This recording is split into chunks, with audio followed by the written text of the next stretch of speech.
3 weeks later, my son looked me right in the eye and casually mentioned they were selling my house to lock me away in a facility. I just smiled. I had already moved my assets, and they were not getting a single cent. Before I continue this story, let me know where you are watching from in the comments below. Hit like and subscribe if you have ever had to stand up to family members who underestimated your worth and tried to take advantage of your grief. My name is Richard. I am 70 years old, and for my entire life I worked as a petroleum engineer. I spent decades out on the rigs working long, grueling shifts to make sure my family never had to worry. My wife Martha and I were married for 42 beautiful years. We built a wonderful life together in a quiet, upscale suburb of Chicago. Our home was our sanctuary, a sprawling house that we paid off entirely with our own hard work. We raised our only son, Bradley, with everything he could ever need. We paid for his college, helped him out when he married Victoria, and always tried to be the supportive parents standing in the background. 3 weeks ago, my entire world collapsed. Martha passed away after a brief but fierce battle with illness. Losing her felt like someone had torn the very breath from my lungs. The house suddenly felt too big and entirely too quiet. Bradley and Victoria came around for the funeral, offering the usual condolences, but they quickly returned to their own lives, leaving me to navigate the suffocating silence of an empty home. I spent my days wandering from room to room, touching the furniture. She picked out, smelling her perfume that still lingered in the air, and trying to figure out how to live the rest of my days without my compass. Then last Tuesday morning, my phone rang. It was an attorney from a very old, very prestigious law firm in downtown Chicago. He asked me to come to his office immediately regarding a private matter Martha had arranged years ago. I was confused. Martha and I shared everything. We had no secrets. We managed our finances together at the kitchen table every Sunday. But I put on a suit, drove into the city, and sat in a leather chair across from a man who handed me a small brass key. He told me it belonged to a safe deposit box at a private bank just 2 blocks away. The box was in Martha's name, but I was listed as the sole beneficiary upon her passing.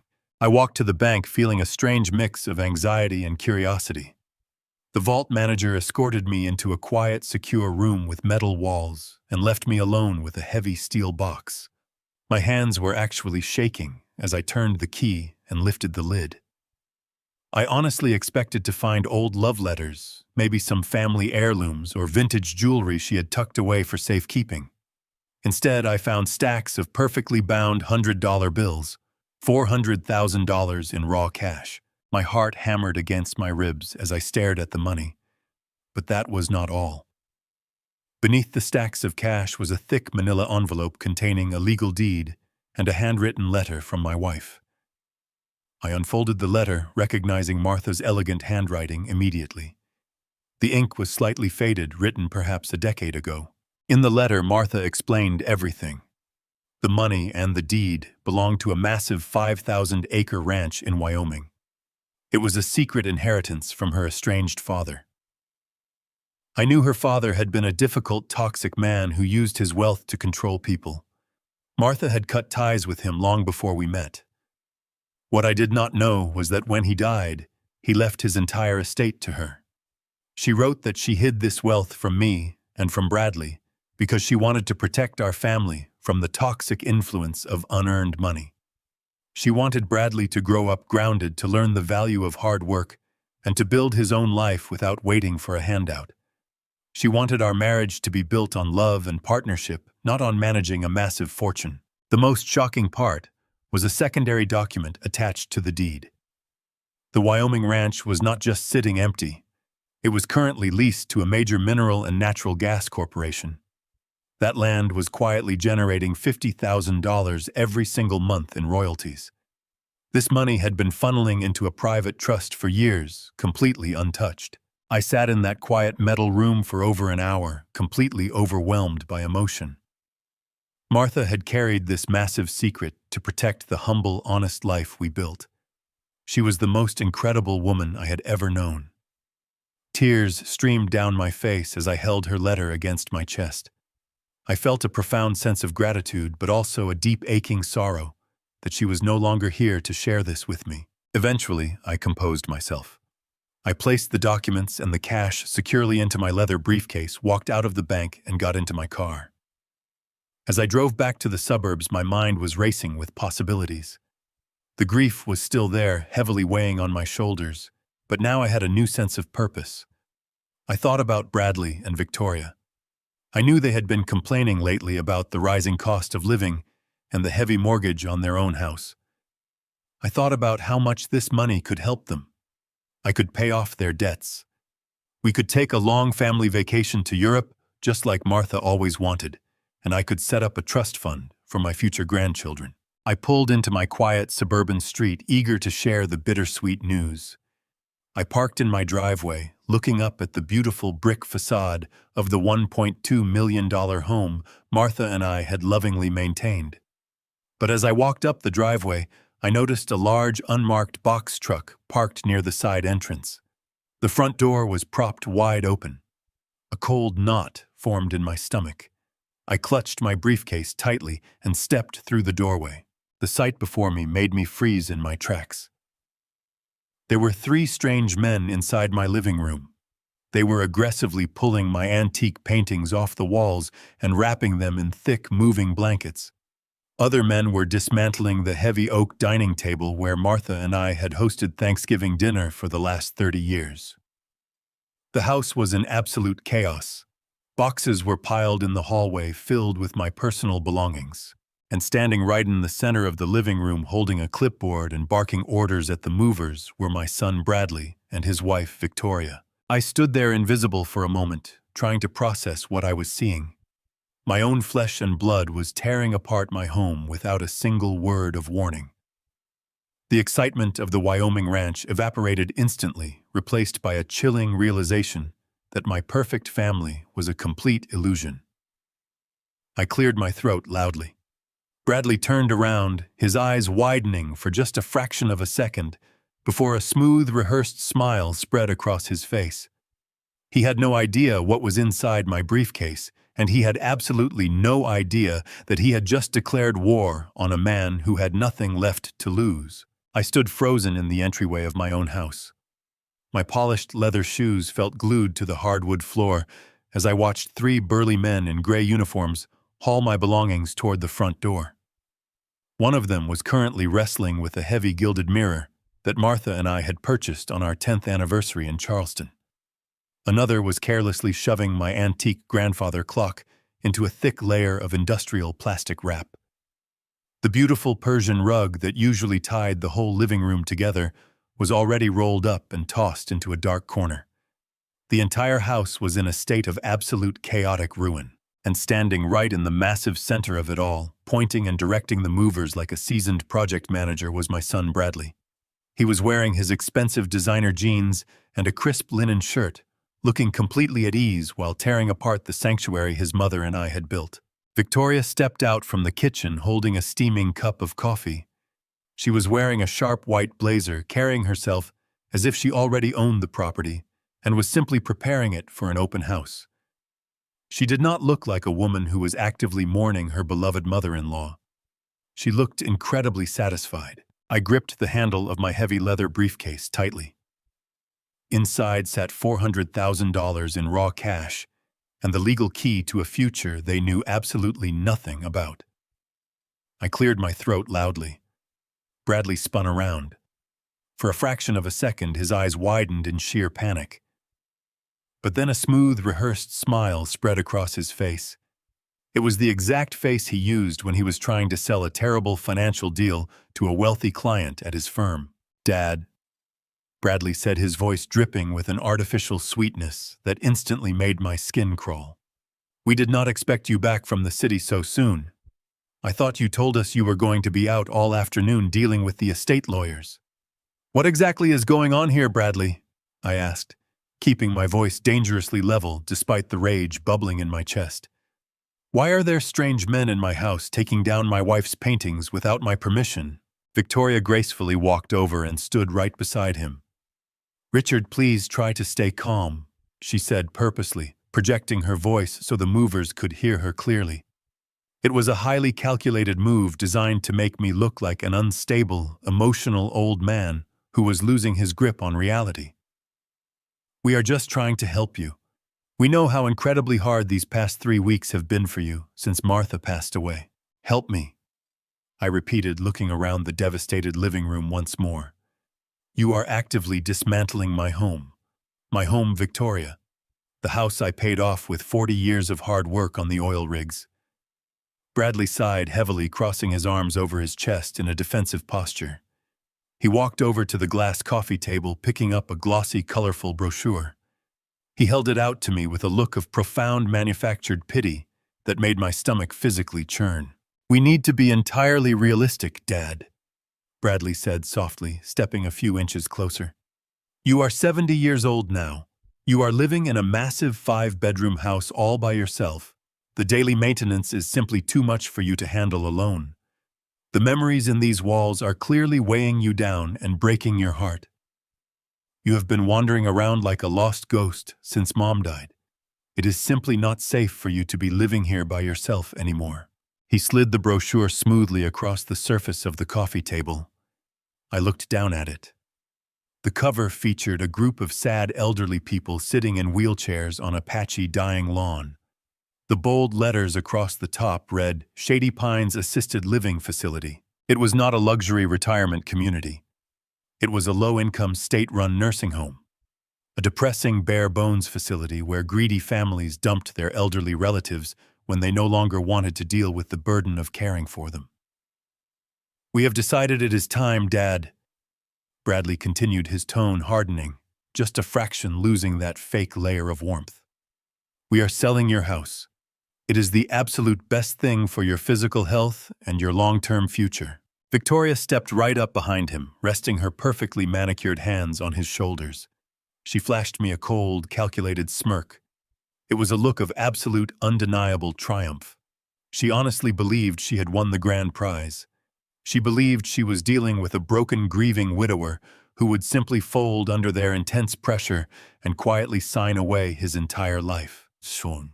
For a brief, foolish moment, I actually felt a wave of deep pity for them. I looked at my only son, the boy I had taught to ride a bicycle in this very driveway, the boy I had stayed up with late into the night, helping with complex math homework.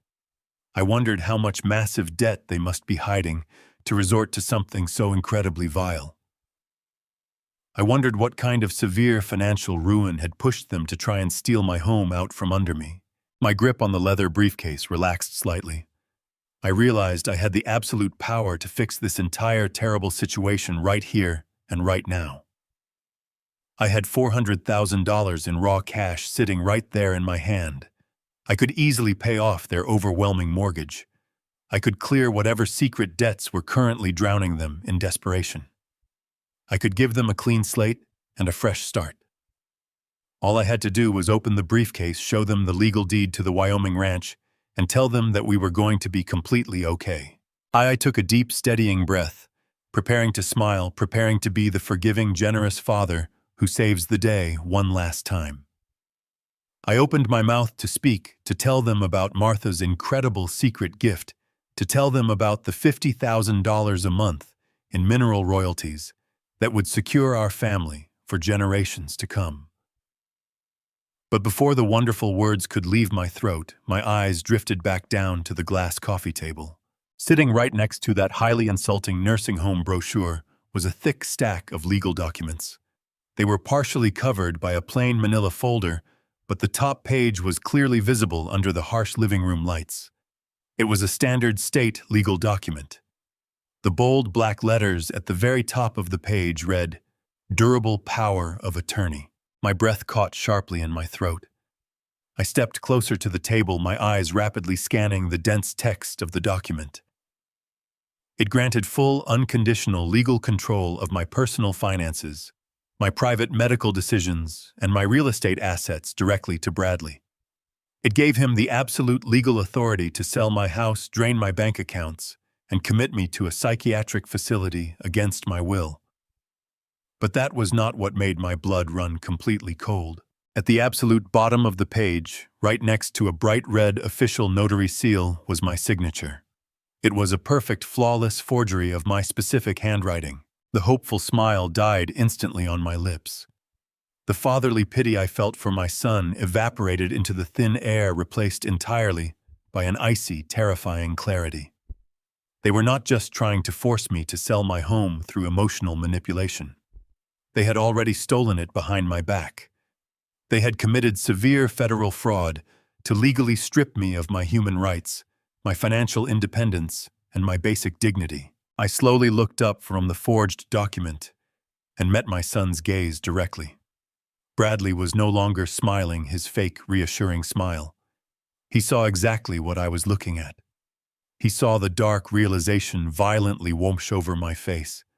But instead of apologizing, instead of showing even a single ounce of human guilt, he just stared back at me with a cold, defiant challenge in his eyes.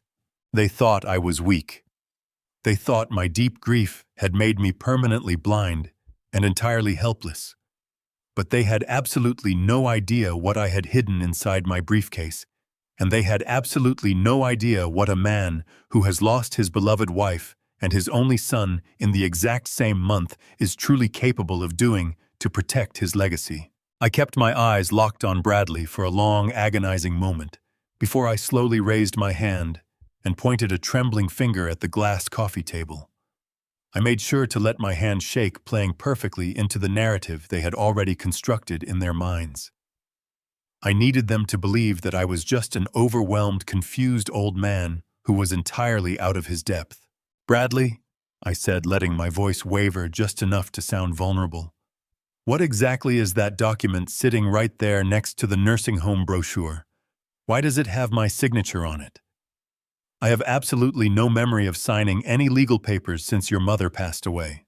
The heavy tension in the spacious living room shifted instantly. The cold, defiant challenge in Bradley's eyes vanished, replaced by a sudden, frantic calculation. He glanced at Victoria silently, asking her to take the lead. Victoria did not miss a single beat. The cruel, triumphant smirk that had been plastered across her face just moments ago melted away with terrifying speed. In the blink of an eye, she transformed into the absolute picture of radiant empathy. Her posture softened, her shoulders dropped, and she let out a long, sympathetic sigh that sounded so remarkably genuine it almost made me doubt my own sanity. She walked over to the coffee table with slow, measured steps, completely ignoring the forged power of attorney document. Instead, she reached for a thick, unmarked manila folder that had been sitting just beneath it. She picked it up, carefully clutching it to her chest as she approached me. Her dark eyes were swimming with artificial sorrow. "Richard, we did not want to have this conversation like this," Victoria murmured softly, reaching out to gently touch my forearm. I had to force myself not to pull away from her toxic grip. "We were trying to spare you the profound pain of facing the harsh reality of your current medical situation." "My medical situation?" I echoed, furrowing my brow in feigned confusion. "I am perfectly healthy. My heart is strong, and my blood pressure is completely normal." "What on earth are you talking about, Victoria?" She opened the manila folder and pulled out a stack of crisp hospital records. I recognized the official letterhead immediately. It was from the exact same private hospital where Martha had spent her final days. Victoria flipped to the third page and handed it to me with a look of profound, theatrical sadness. "We spoke to Dr. Arrington on the day Martha passed," she said, her voice dropping to a gentle, comforting whisper. "He was incredibly concerned about you, Richard. He pulled Bradley aside in the hallway and asked him to keep a very close eye on your deteriorating mental state." I looked down at the document in my trembling hands. It was a genuine medical chart stamped and dated by Martha's primary physician. But highlighted in bright yellow marker near the bottom of the page was a handwritten note added to the margins. It read, "Patient's husband is showing severe signs of grief-induced cognitive decline. Recommend immediate psychiatric evaluation and full-time supervision to prevent accidental self-harm." I stared at those highlighted words, my mind racing to comprehend how they had managed to secure something so incredibly damning. Dr. Arrington was a busy man. I had barely spoken to him during Martha's final hours because I was too busy holding her fragile hand and praying for a miracle. Bradley must have cornered him in the chaotic hospital corridor, spinning a tragic tale of an unstable, weeping father who was completely losing his mind. They had planted the dark seed of my insanity before my beloved wife was even cold in her hospital bed. Before I could even process the sheer depth of their betrayal, Bradley stepped forward and firmly grabbed both of my hands. His grip was tight, almost restrictive, as if he were trying to physically anchor me to the hardwood floor. He looked deep into my eyes, and for a fleeting second, I almost believed the intense, overwhelming sorrow written across his face. He was an incredibly talented liar. "Dad, you have to listen to us," Bradley pleaded, his voice cracking with manufactured emotion. "You are not well. The grief has completely shattered your mind. You just do not realize how bad it has actually gotten over these last 3 agonizing weeks." "I am fine," I protested weakly, playing my pathetic part to perfection. "I am just mourning your beautiful mother. That is perfectly normal for a man who just lost his entire world." "It is not just mourning, Dad," Bradley insisted, squeezing my hands tighter. "You have been wandering around this massive house in the middle of the night, talking to the walls. Last Tuesday, Victoria came over to drop off some groceries, and she found the front door wide open and the gas stove left burning on high. You could have burned the entire house down, Dad. You have completely stopped eating unless we physically put the food right in front of you. You are slipping away from us, and I cannot bear the thought of losing you right after losing Mom." I stared at my son in absolute disbelief. None of what he was saying was remotely true. I had never left the stove on. I had never ever left the heavy front door wide open. I had been perfectly capable of making my own meals and maintaining my daily routine. They were actively constructing a completely fabricated history, building an airtight legal narrative of my rapid mental collapse. They were gaslighting me in my own living room, slowly tightening the invisible noose around my neck. "I honestly, truly do not remember any of that happening," I whispered, letting my gaze drop to the floor, projecting the pitiful image of a broken, deeply confused elder. "We know you do not remember, Richard," Victoria chimed in, stepping closer to gently rub my back in a soothing motion. "That is exactly why we had to step in immediately. That is why we had to take full control of the situation before you accidentally hurt yourself." I slowly looked back up at the glass coffee table, pointing a shaking finger at the forged legal document one more time. "But my signature. I did not sign that paper, Bradley. I would absolutely never sign over my entire life to you without reading the terms." Bradley released my trembling hands and took an incredibly deep, steadying breath. He looked deeply and directly into my eyes, his facial expression shifting perfectly into one of profound, unwavering nobility. He stood tall, projecting the heroic image of a highly devoted son, making a terrible, heavy sacrifice for the greater good of his aging, ailing father. "We forged it to save you the stress of paperwork, Dad," Bradley confessed softly, his voice echoing with absolute unapologetic conviction in the silent, empty living room. "We are actively selling the house to get you into a premium round-the-clock luxury care facility, where you will always be completely and incredibly safe. We are simply just protecting you." I heard the words leaving my son's mouth, but my brain refused to accept them for a long moment. "We forged it to save you the stress. We are just protecting you." The sheer audacity of the lie was so massive, so incredibly hollow, that a violent wave of pure rage flared up inside my chest. I wanted to scream. I wanted to reach across that glass coffee table, grab the collar of his expensive linen shirt, and physically throw him out of my house. I wanted to pull the $400,000 in cash from my briefcase and throw it in his deceitful face to watch his world crumble. But I did not move a single muscle. I am a retired petroleum engineer. My entire career was built on maintaining absolute composure during high-pressure blowouts on offshore drilling rigs. When combustible gas fills the air, you do not panic. You analyze the structural integrity of the system, identify the lethal threats, and execute a precise sequence to survive the explosion. Right now, I was looking at a massive catastrophic blowout. If I fought them right here, I would lose everything. Bradley had just shown me the ultimate weapon. He had a medical document signed by a legitimate doctor claiming I was suffering from severe grief-induced cognitive decline.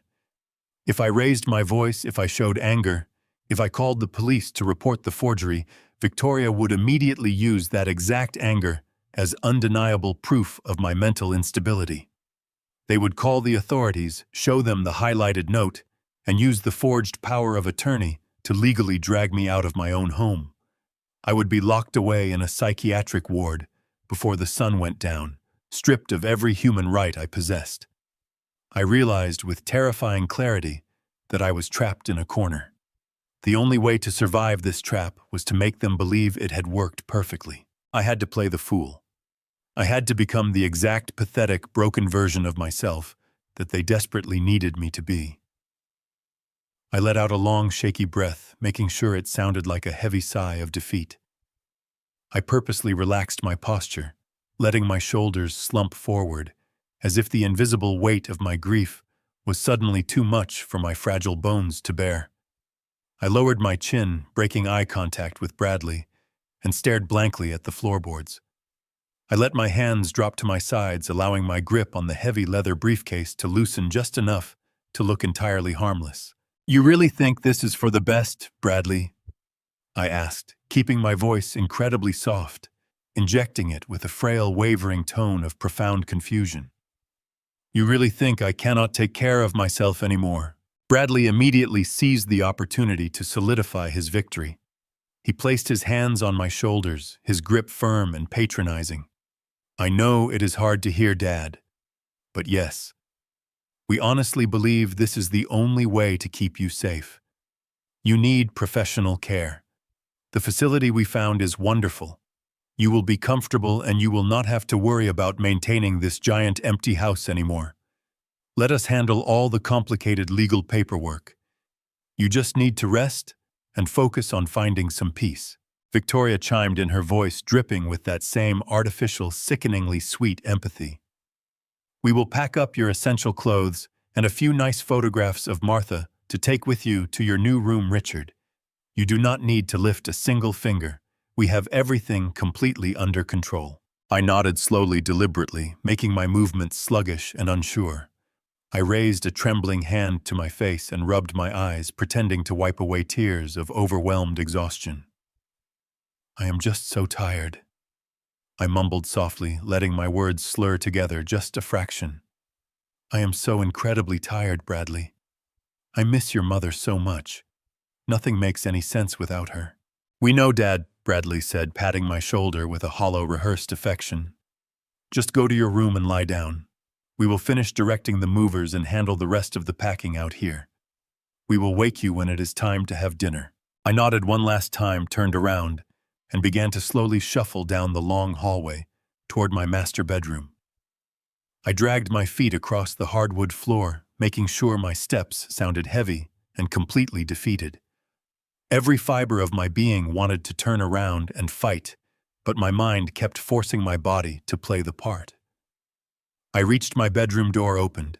It stepped inside and gently closed it behind me. The moment the bedroom door clicked shut, the frail, confused old man vanished completely. I stood up straight, my breathing steady and my mind razor-sharp. I quietly locked the door and placed my heavy leather briefcase securely inside the bottom drawer of my heavy oak dresser, burying it beneath a stack of thick winter sweaters. I sat down on the edge of the mattress, listening to the muffled sounds of the movers dismantling the rest of my home. I could hear the heavy thud of my furniture being dragged across the floor. I could hear Victoria giving sharp, commanding orders, her fake, sweet voice replaced by her natural, authoritative tone. I sat there, in the fading afternoon light, mapping out every possible angle of my defense. I needed solid proof. I needed to uncover the real reason they were rushing to liquidate a $1 million asset. This forged power of attorney and the sudden lie about a nursing home were desperate measures. People only resort to desperate, highly illegal measures when they are backed into a terrifying financial corner. I knew Bradley. I knew he was arrogant and careless, He would leave a digital trail, a paper trail, or a verbal clue. I just needed to find it. I stayed in my bedroom for the rest of the evening. When Victoria eventually knocked on the door to offer me a plate of bland, unseasoned chicken and rice, I accepted it, with a weak, grateful smile, maintaining my flawless performance. I left the food mostly untouched, reinforcing their belief that I was rapidly declining. Night eventually fell, covering the chaotic, half-empty house in a thick blanket of heavy silence. Bradley and Victoria had decided to sleep in the guest room to keep a close eye on the property, and presumably to keep a close eye on me. I lay awake in my bed for hours, staring up at the dark ceiling, my mind running through complex legal strategies and potential countermeasures. At around 2 in the morning, my throat felt incredibly dry. I carefully threw off the heavy blankets and swung my legs over the side of the bed. I did not turn on any lights. I knew the exact layout of my home perfectly, even in the pitch-black darkness. I silently opened my bedroom door and padded barefoot down the long hallway toward the kitchen. The house felt completely empty and stripped of its soul, without the familiar antique furniture filling the spaces. I reached the kitchen and silently filled a glass with cold tap water. As I raised the glass to my lips, a faint, flickering light caught my attention. I slowly lowered the glass and looked through the large bay window that overlooked the backyard patio. Standing outside in the cool night air, illuminated only by the harsh blue glow of her smartphone screen, was Victoria. She was pacing back and forth across the stone pavers, her arms crossing and uncrossing in frantic, agitated movements. She was whispering furiously into her cell phone, looking over her shoulder every few seconds to make absolutely sure she was completely alone. I heard the words leaving my son's mouth, but my brain refused to accept them for a long moment. "We forged it to save you the stress. We are just protecting you." The sheer audacity of the lie was so massive, so incredibly hollow, that a violent wave of pure rage flared up inside my chest. I wanted to scream. I wanted to reach across that glass coffee table, grab the collar of his expensive linen shirt, and physically throw him out of my house. I wanted to pull the $400,000 in cash from my briefcase and throw it in his deceitful face to watch his world crumble. But I did not move a single muscle. I am a retired petroleum engineer. My entire career was built on maintaining absolute composure during high-pressure blowouts on offshore drilling rigs. When combustible gas fills the air, you do not panic. You analyze the structural integrity of the system, identify the lethal threats, and execute a precise sequence to survive the explosion. Right now, I was looking at a massive, catastrophic blowout. If I fought them right here, I would lose everything. Bradley had just shown me the ultimate weapon. He had a medical document signed by a legitimate doctor claiming I was suffering from severe grief-induced cognitive decline. If I raised my voice, if I showed anger, if I called the police to report the forgery, Victoria would immediately use that exact anger as undeniable proof of my mental instability. They would call the authorities, show them the highlighted note, and use the forged power of attorney to legally drag me out of my own home. I would be locked away in a psychiatric ward before the sun went down, stripped of every human right I possessed. I realized with terrifying clarity that I was trapped in a corner. The only way to survive this trap was to make them believe it had worked perfectly. I had to play the fool. I had to become the exact pathetic, broken version of myself that they desperately needed me to be. I let out a long, shaky breath, making sure it sounded like a heavy sigh of defeat. I purposely relaxed my posture, letting my shoulders slump forward, as if the invisible weight of my grief was suddenly too much for my fragile bones to bear. I lowered my chin, breaking eye contact with Bradley, and stared blankly at the floorboards. I let my hands drop to my sides, allowing my grip on the heavy leather briefcase to loosen just enough to look entirely harmless. "You really think this is for the best, Bradley?" I asked, keeping my voice incredibly soft, injecting it with a frail, wavering tone of profound confusion. "You really think I cannot take care of myself anymore?" Bradley immediately seized the opportunity to solidify his victory. He placed his hands on my shoulders, his grip firm and patronizing. I know it is hard to hear, Dad. But yes, we honestly believe this is the only way to keep you safe.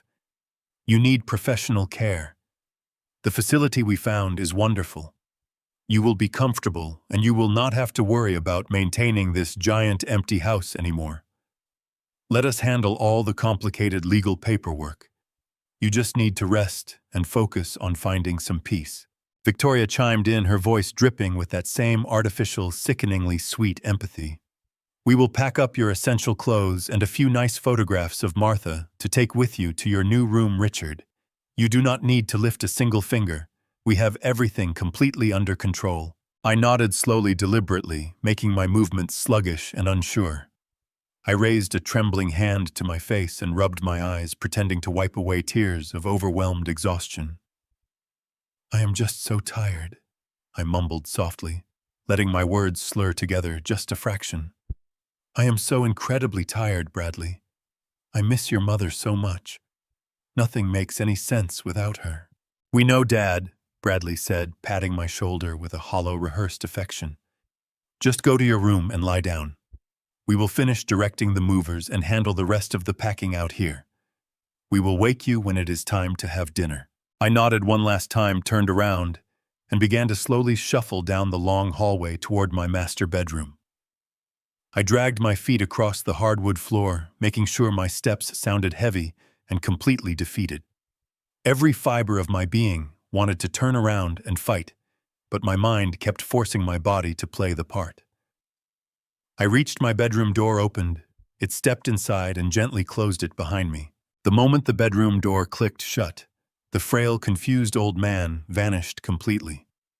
I stood up straight, my breathing steady and my mind razor-sharp. I quietly locked the door and placed my heavy leather briefcase securely inside the bottom drawer of my heavy oak dresser, burying it beneath a stack of thick winter sweaters. I sat down on the edge of the mattress, listening to the muffled sounds of the movers dismantling the rest of my home. I could hear the heavy thud of my furniture being dragged across the floor. I could hear Victoria giving sharp, commanding orders, her fake, sweet voice replaced by her natural, authoritative tone. I sat there in the fading afternoon light, mapping out every possible angle of my defense. I needed solid proof. I needed to uncover the real reason they were rushing to liquidate a $1 million asset. This forged power of attorney and the sudden lie about a nursing home were desperate measures. People only resort to desperate, highly illegal measures when they are backed into a terrifying financial corner. I knew Bradley. I knew he was arrogant and careless. He would leave a digital trail, a paper trail, or a verbal clue. I just needed to find it. I stayed in my bedroom for the rest of the evening. When Victoria eventually knocked on the door to offer me a plate of bland, unseasoned chicken and rice, I accepted it with a weak, grateful smile, maintaining my flawless performance. I left the food mostly untouched, reinforcing their belief that I was rapidly declining. Night eventually fell, covering the chaotic, half-empty house in a thick blanket of heavy silence. Bradley and Victoria had decided to sleep in the guest room to keep a close eye on the property, and presumably to keep a close eye on me. I lay awake in my bed for hours, staring up at the dark ceiling, my mind running through complex legal strategies and potential countermeasures. At around 2 a.m, my throat felt incredibly dry. I carefully threw off the heavy blankets and swung my legs over the side of the bed. I did not turn on any lights. I knew the exact layout of my home perfectly, even in the pitch-black darkness. I silently opened my bedroom door and padded barefoot down the long hallway toward the kitchen. The house felt completely empty and stripped of its soul, without the familiar antique furniture filling the spaces. I reached the kitchen and silently filled a glass with cold tap water. As I raised the glass to my lips, a faint, flickering light caught my attention. I slowly lowered the glass and looked through the large bay window that overlooked the backyard patio. Standing outside in the cool night air, illuminated only by the harsh blue glow of her smartphone screen, was Victoria. She was pacing back and forth across the stone pavers, her arms crossing and uncrossing in frantic, agitated movements. She was whispering furiously into her cell phone, looking over her shoulder every few seconds to make absolutely sure she was completely alone. I pressed my back flat against the cool plaster of the kitchen wall, holding my breath so tightly that my chest began to ache. Victoria was standing just a few feet away on the other side of the glass. The pale moonlight cast long, distorted shadows across the cold stone patio. I slowly set my glass of water down on the granite counter, making sure the base did not make the slightest clink. My eyes remained fixed on my daughter-in-law. She was still pacing, her movements sharp and entirely erratic. The soft blue light from her smartphone screen illuminated her face, highlighting an intense, almost manic expression that I had never seen her wear during the day. I needed to know what was causing her so much profound panic in the middle of the night. I silently crept closer to the bay window. The old wooden frame had a slight gap near the bottom latch, a tiny structural flaw I had meant to fix last summer. I carefully placed my fingers on the brass handle and applied just enough upward pressure to crack the window open a fraction of an inch more. The cool night breeze instantly slipped into the dark kitchen, carrying with it the faint muffled sound of her hushed and secretive voice. I strained my ears, closing my eyes to focus entirely on the fragmented audio. I could not make out the exact words she was speaking. The rustling wind through the oak trees in the backyard masked the specific details of her frantic conversation, but I could distinctly hear the sharp, aggressive tone of her delivery. She was not talking to Bradley. The cadence of her voice was completely wrong for a conversation with her husband. She sounded defensive, almost pleading at certain moments, and then immediately snapping back with a harsh, demanding edge. It sounded exactly like a high-stakes negotiation rapidly falling apart. She ran a hand through her hair, shaking her head vigorously as she listened to whatever the person on the other end of the line was telling her. I watched her end the call abruptly, her fingers trembling slightly as she shoved the phone deep into the pocket of her sleek blazer. She stood completely still for a moment, staring out into the dark expanse of the manicured lawn, as if she were waiting for something to jump out from the thick shadows. Then she let out a long, ragged breath and reached into her other pocket. What she pulled out made my blood run entirely cold. It was a familiar bright orange plastic bottle. I recognized the label instantly. It was the expensive premium memory supplement that Victoria had so graciously purchased for me earlier that week. She had handed it to me with such a sweet, caring smile, telling me that the natural vitamins would help clear away the heavy mental fog caused by my deep grief. She had even bought a weekly pill organizer, carefully sorting the capsules for me so I would not have to worry about remembering my daily dosage. I watched in paralyzed horror as she unscrewed the cap of the orange bottle. She did not take a pill for herself.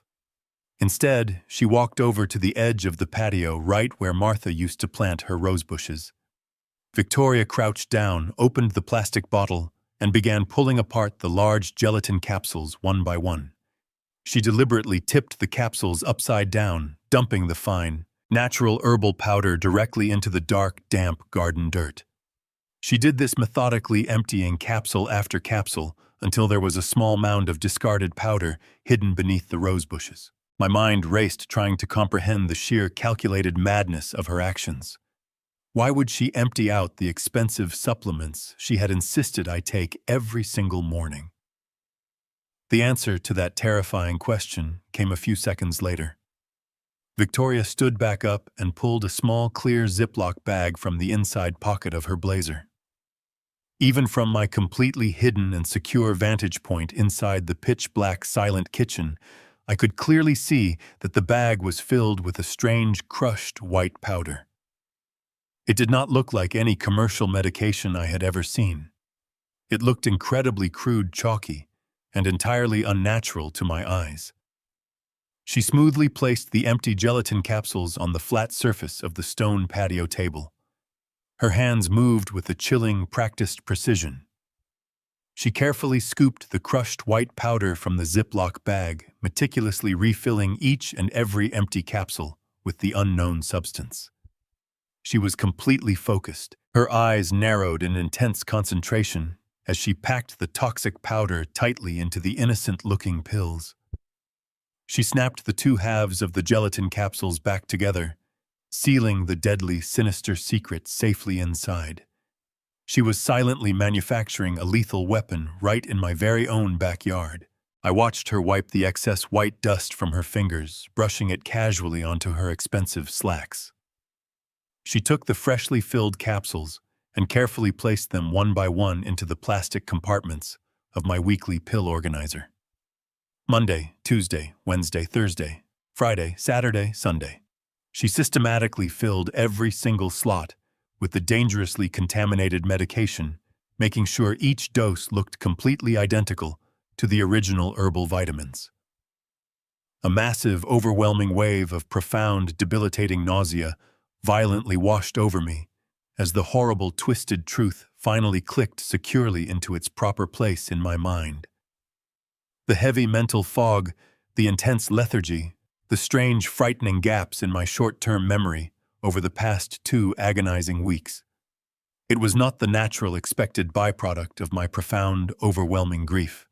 It was not my 70-year-old brain slowly shutting down from the severe trauma of losing my wife. It was cold, calculated chemistry. It was poison running through my veins. They were intentionally drugging me to fabricate the exact medical symptoms they needed to seamlessly execute their legal takeover. They were destroying my mind from the inside out, so that when the doctors examined me, the diagnosis of severe cognitive decline would become completely undeniable, permanent, and legally binding. Victoria snapped the plastic lid of the pill organizer shut, with a sharp, sudden click that echoed loudly in the quiet night air. She confidently tucked the empty Ziploc bag back into the inside pocket of her blazer, picked up the organizer, and turned around to head back toward the house. I immediately pushed myself away from the window, retreating silently into the darkest hidden corner of the kitchen, pressing my entire body flat against the cold metal of the refrigerator. I held my breath, squeezing my eyes shut in sheer panic as the heavy sliding glass door slowly slid open and she stepped confidently onto the kitchen tiles. I could hear her soft, steady footsteps moving deliberately past me, passing just a few incredibly short feet away in the absolute darkness. She walks back inside and sets the pill organizer on the counter. I realize I am not losing my mind. My own family is actively trying to poison my brain. I stayed pressed against the cold metal of the refrigerator for what felt like hours after Victoria left the kitchen. My heart hammered against my ribs with a violent, rhythmic intensity. The terrifying reality of my situation settled over me like a heavy, suffocating blanket. I was not a grieving widower suffering from a tragic cognitive decline. I was a target. My own son and daughter-in-law were systematically poisoning my mind to forcefully seize my assets. I did not sleep a single wink that night. I lay stiffly in my bed, staring at the ceiling, carefully calculating my next physical movements. When morning finally broke, pouring pale sunlight through my bedroom blinds, I knew exactly what I had to do. I shuffled into the kitchen, wearing my most worn-out robe heavily dragging my feet. Victoria was standing by the marble island, sipping a fresh cup of coffee. She offered me a bright, cheerful morning greeting and slid the plastic pill organizer toward me. I picked up the small, toxic capsule with trembling fingers. I raised a glass of water to my lips, placed the pill inside my mouth, and took a large, loud gulp. Victoria watched me closely, a flicker of dark satisfaction dancing in her eyes as she believed I had ingested the poison, but I had smoothly tucked the capsule deep under my tongue. The moment she turned her back to check her phone, I spit the dissolving capsule into a paper napkin and shoved it deep into the pocket of my robe. Bradley came downstairs a few minutes later, adjusting his expensive silk tie. They kissed each other goodbye, offered me a few fake patronizing words of comfort, and finally walked out the front door. I stood by the front window, holding my breath, as I watched their luxury sedan pull out of the driveway and disappear down the quiet suburban street. The moment their car turned the final corner, the pathetic broken old man act completely vanished. My posture straightened. The lingering mental fog that had plagued me for weeks was already beginning to lift, replaced by the sharp, analytical focus of a seasoned engineer. I immediately turned around and marched straight down the hallway toward Bradley's home office. The room was meticulously organized, filled with modern minimalist furniture that Martha had always absolutely hated. Sitting in the very center of his sleek glass desk was his high-end custom-built desktop computer. Bradley was incredibly arrogant, but he was not nearly as smart as he believed himself to be. I was the one who had physically sourced and assembled every single internal component of that powerful machine for him last Christmas. More importantly, I knew the deeply ingrained, predictable patterns of his mind. Bradley always thought he was outsmarting everyone around him, but he relied on lazy, repetitive logic. I sat down in his expensive leather office chair and tapped the keyboard. The large monitor flared to life, displaying a password prompt over a high-resolution background image of a tropical beach. I did not hesitate. I typed in the name of his childhood dog, followed by the year he graduated from his prestigious business school. The screen instantly unlocked, granting me unrestricted access to the deepest, darkest corners of his digital life. My hands flew across the keyboard with practiced precision. The very first thing I needed to verify was the luxury nursing home they had so confidently promised me. I opened his primary web browser and accessed his detailed search history. I meticulously filtered the vast logs for the past 3 weeks, looking for any combination of words related to elderly care, premium assisted living, or medical facilities. I combed through hundreds of digital footprints. There was absolutely nothing. They had not spent a single second researching a safe place for me to live. The glossy brochure Bradley had placed on the coffee table was nothing more than a cheap theatrical prop designed to manipulate me into submission. I broadened my search parameters, diving deeper into his daily internet activity. What I found instead made my jaw tightly clench.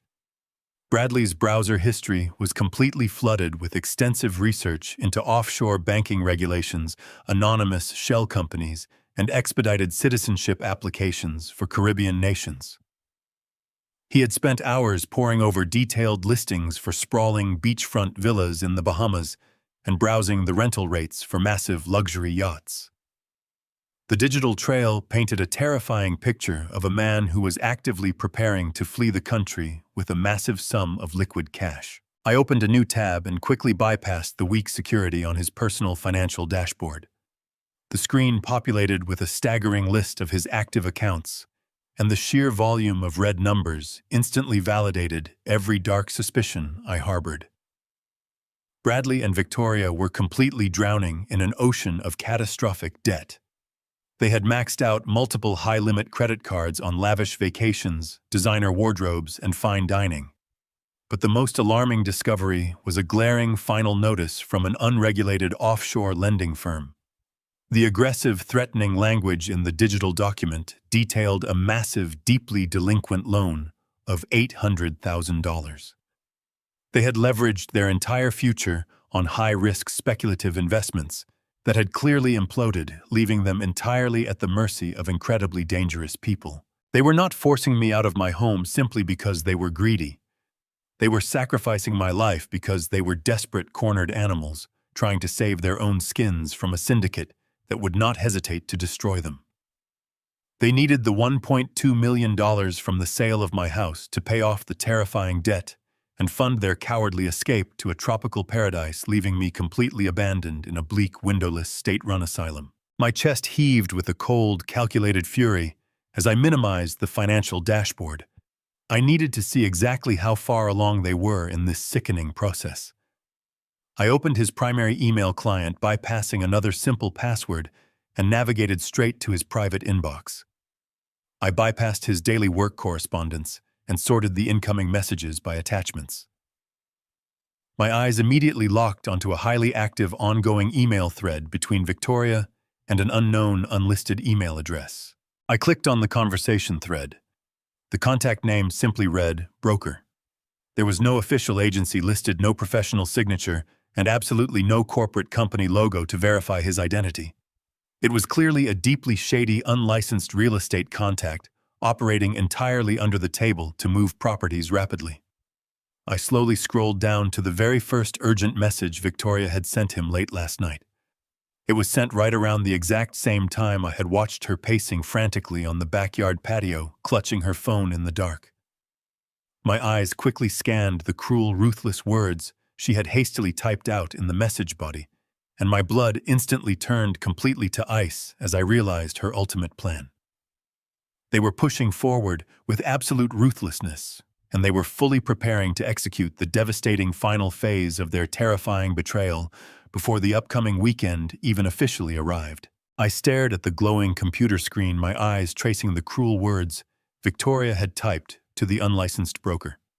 The message was brief, cold, and entirely devoid of any human empathy. She had written, "List the house 30% below market value immediately. We do not care about getting a fair price. We need the cash by this Friday, no exceptions. Do not worry about the current owner. The old man is too heavily medicated to know what he is signing anyway." The sheer callousness of her message struck me like a physical blow to the chest.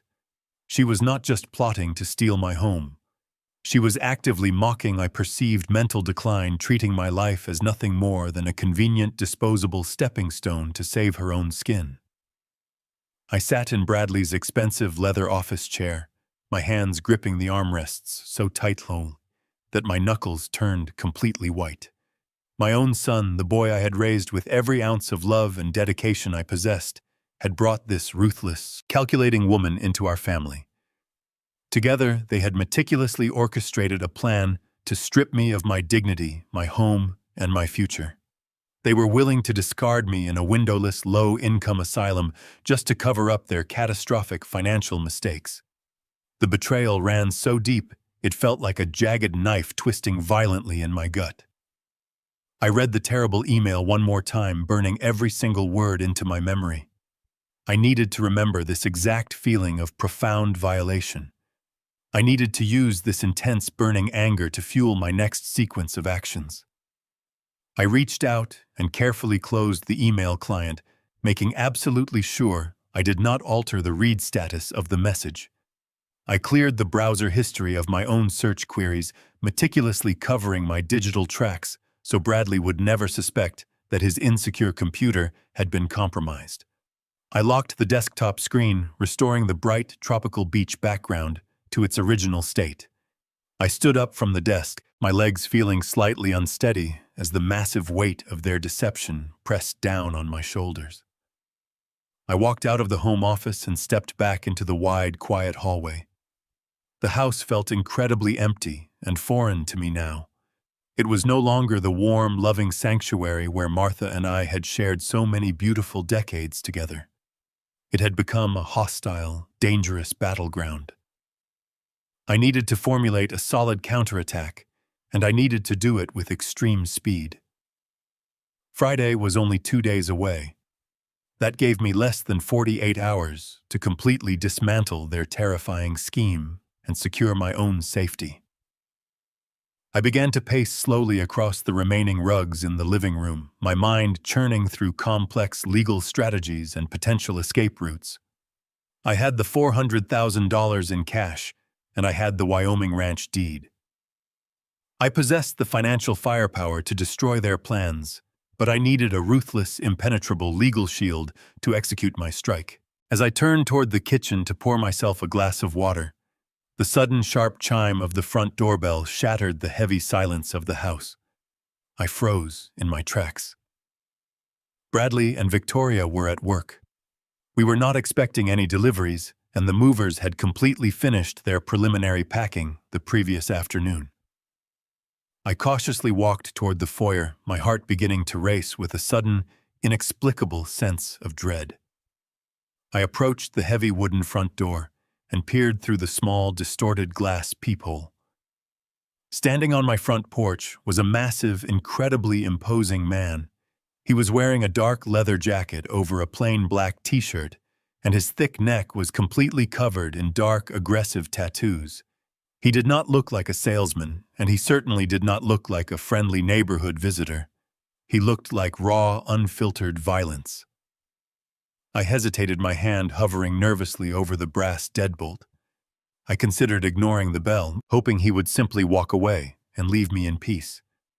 But the man reached out and pounded his heavy fist against the solid wood, the loud booming sound echoing violently through the empty foyer. "I know you are in there," a deep, gravelly voice barked through the thick door. "Open up right now, or I will kick this entire frame off its hinges." My breath caught in my throat. I am a 70-year-old man. I am in decent physical shape for my age, but I am absolutely no match for a giant, aggressive thug. However, I also knew that hiding in the shadows like a frightened child would not solve anything. I unlocked the deadbolt and slowly pulled the front door open, leaving the sturdy chain lock securely fastened. "Can I help you, sir?" I asked, forcing my voice to remain as calm and steady as possible. The tattooed man did not bother with pleasantries. He slammed his heavy boot violently against the bottom of the door, snapping the metal chain lock as if it were made of cheap plastic. The door flew open, knocking me backward into the foyer. I stumbled and fell hard against the hallway wall, my shoulder colliding painfully with the decorative wooden molding. Before I could even catch my breath, the massive man stepped inside my home and slammed the front door shut behind him. He closed the distance between us in 2 long, predatory strides. He reached out with a massive, calloused hand and grabbed me forcefully by the collar of my worn bathrobe. He hoisted me up against the wall, his thick fingers digging painfully into my collarbone. He leaned in incredibly close. I could smell the harsh, acrid scent of stale tobacco and cheap cologne radiating from his clothes. He did not care that I was an elderly, defenseless man. He looked at me with a cold, dead expression that sent a genuine spike of primal terror straight down my spine. "You must be Bradley's father," the man snarled, his deep voice vibrating with absolute terrifying menace. "You are going to deliver a very urgent message to your pathetic, cowardly son for me." I struggled to breathe, my toes barely touching the hardwood floor as he pinned me against the wall. "I do not know what you are talking about." I gasped out, my hands instinctively gripping his thick wrists. The man laughed, a harsh, grating sound that held absolutely no humor. He leaned in even closer, his dark, dangerous eyes narrowing into ruthless slits. "Tell your son his offshore bets are officially due," he hissed, every single word dripping with lethal intent. "He thought he could hide his catastrophic losses, but we own him. You tell him that if we do not get our $800,000 in raw cash by this Friday, we are coming back here. And if we have to come back, this entire house burns down to the ground, with you trapped inside it." He released his violent grip on my collar, letting me drop heavily to the floor. I gasped for air, clutching my bruised chest. I stared at the computer screen, my eyes tracing the cruel words Victoria typed to the unlicensed broker. The message was brief, cold, and devoid of empathy. She wrote that they needed to list the house 30% below market value immediately. She stated they did not care about a fair price because they needed cash by Friday, with no exceptions. "Do not worry about the current owner," she typed casually. "The old man is too heavily medicated to know what he is signing anyway." The sheer callousness struck me like a physical blow to the chest. She was not just plotting to steal my home. She was mocking my perceived mental decline, treating my life as nothing more than a disposable stepping stone to save her own skin. I sat in Bradley's leather office chair, gripping the armrests so tightly that my knuckles turned completely white. My own son, the boy I raised with every ounce of love, had brought this ruthless woman into our family. Together, they orchestrated a plan to strip me of my dignity, my home, and my future. They were willing to discard me in a windowless asylum just to cover up their catastrophic financial mistakes. The betrayal felt like a jagged knife twisting violently in my gut. I read the terrible email one more time, burning every word into my memory. I needed to use this intense, burning anger to fuel my next actions. I reached out and closed the email client, making sure I did not alter the read status. I cleared the browser history of my search queries covering my digital tracks, so Bradley would never suspect his computer had been compromised. I locked the desktop screen, restoring the bright tropical beach background to its original state. I stood up from the desk, my legs feeling slightly unsteady as the massive weight of their deception pressed down on my shoulders. I walked out of the home office and stepped back into the wide, quiet hallway. The house felt incredibly empty and foreign to me now. It was no longer the warm, loving sanctuary where Martha and I had shared so many beautiful decades together. It had become a hostile, dangerous battleground. I needed to formulate a solid counterattack, and I needed to do it with extreme speed. Friday was only 2 days away. That gave me less than 48 hours to completely dismantle their terrifying scheme and secure my own safety. I began to pace slowly across the remaining rugs in the living room, my mind churning through complex legal strategies and potential escape routes. I had the $400,000 in cash, and I had the Wyoming ranch deed.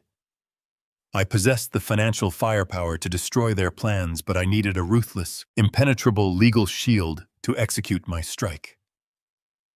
As I turned toward the kitchen to pour myself a glass of water, the sudden sharp chime of the front doorbell shattered the heavy silence of the house. I froze in my tracks. Bradley and Victoria were at work. We were not expecting any deliveries, and the movers had completely finished their preliminary packing the previous afternoon. I cautiously walked toward the foyer, my heart beginning to race with a sudden, inexplicable sense of dread. I approached the heavy wooden front door and peered through the small, distorted glass peephole. Standing on my front porch was a massive, incredibly imposing man.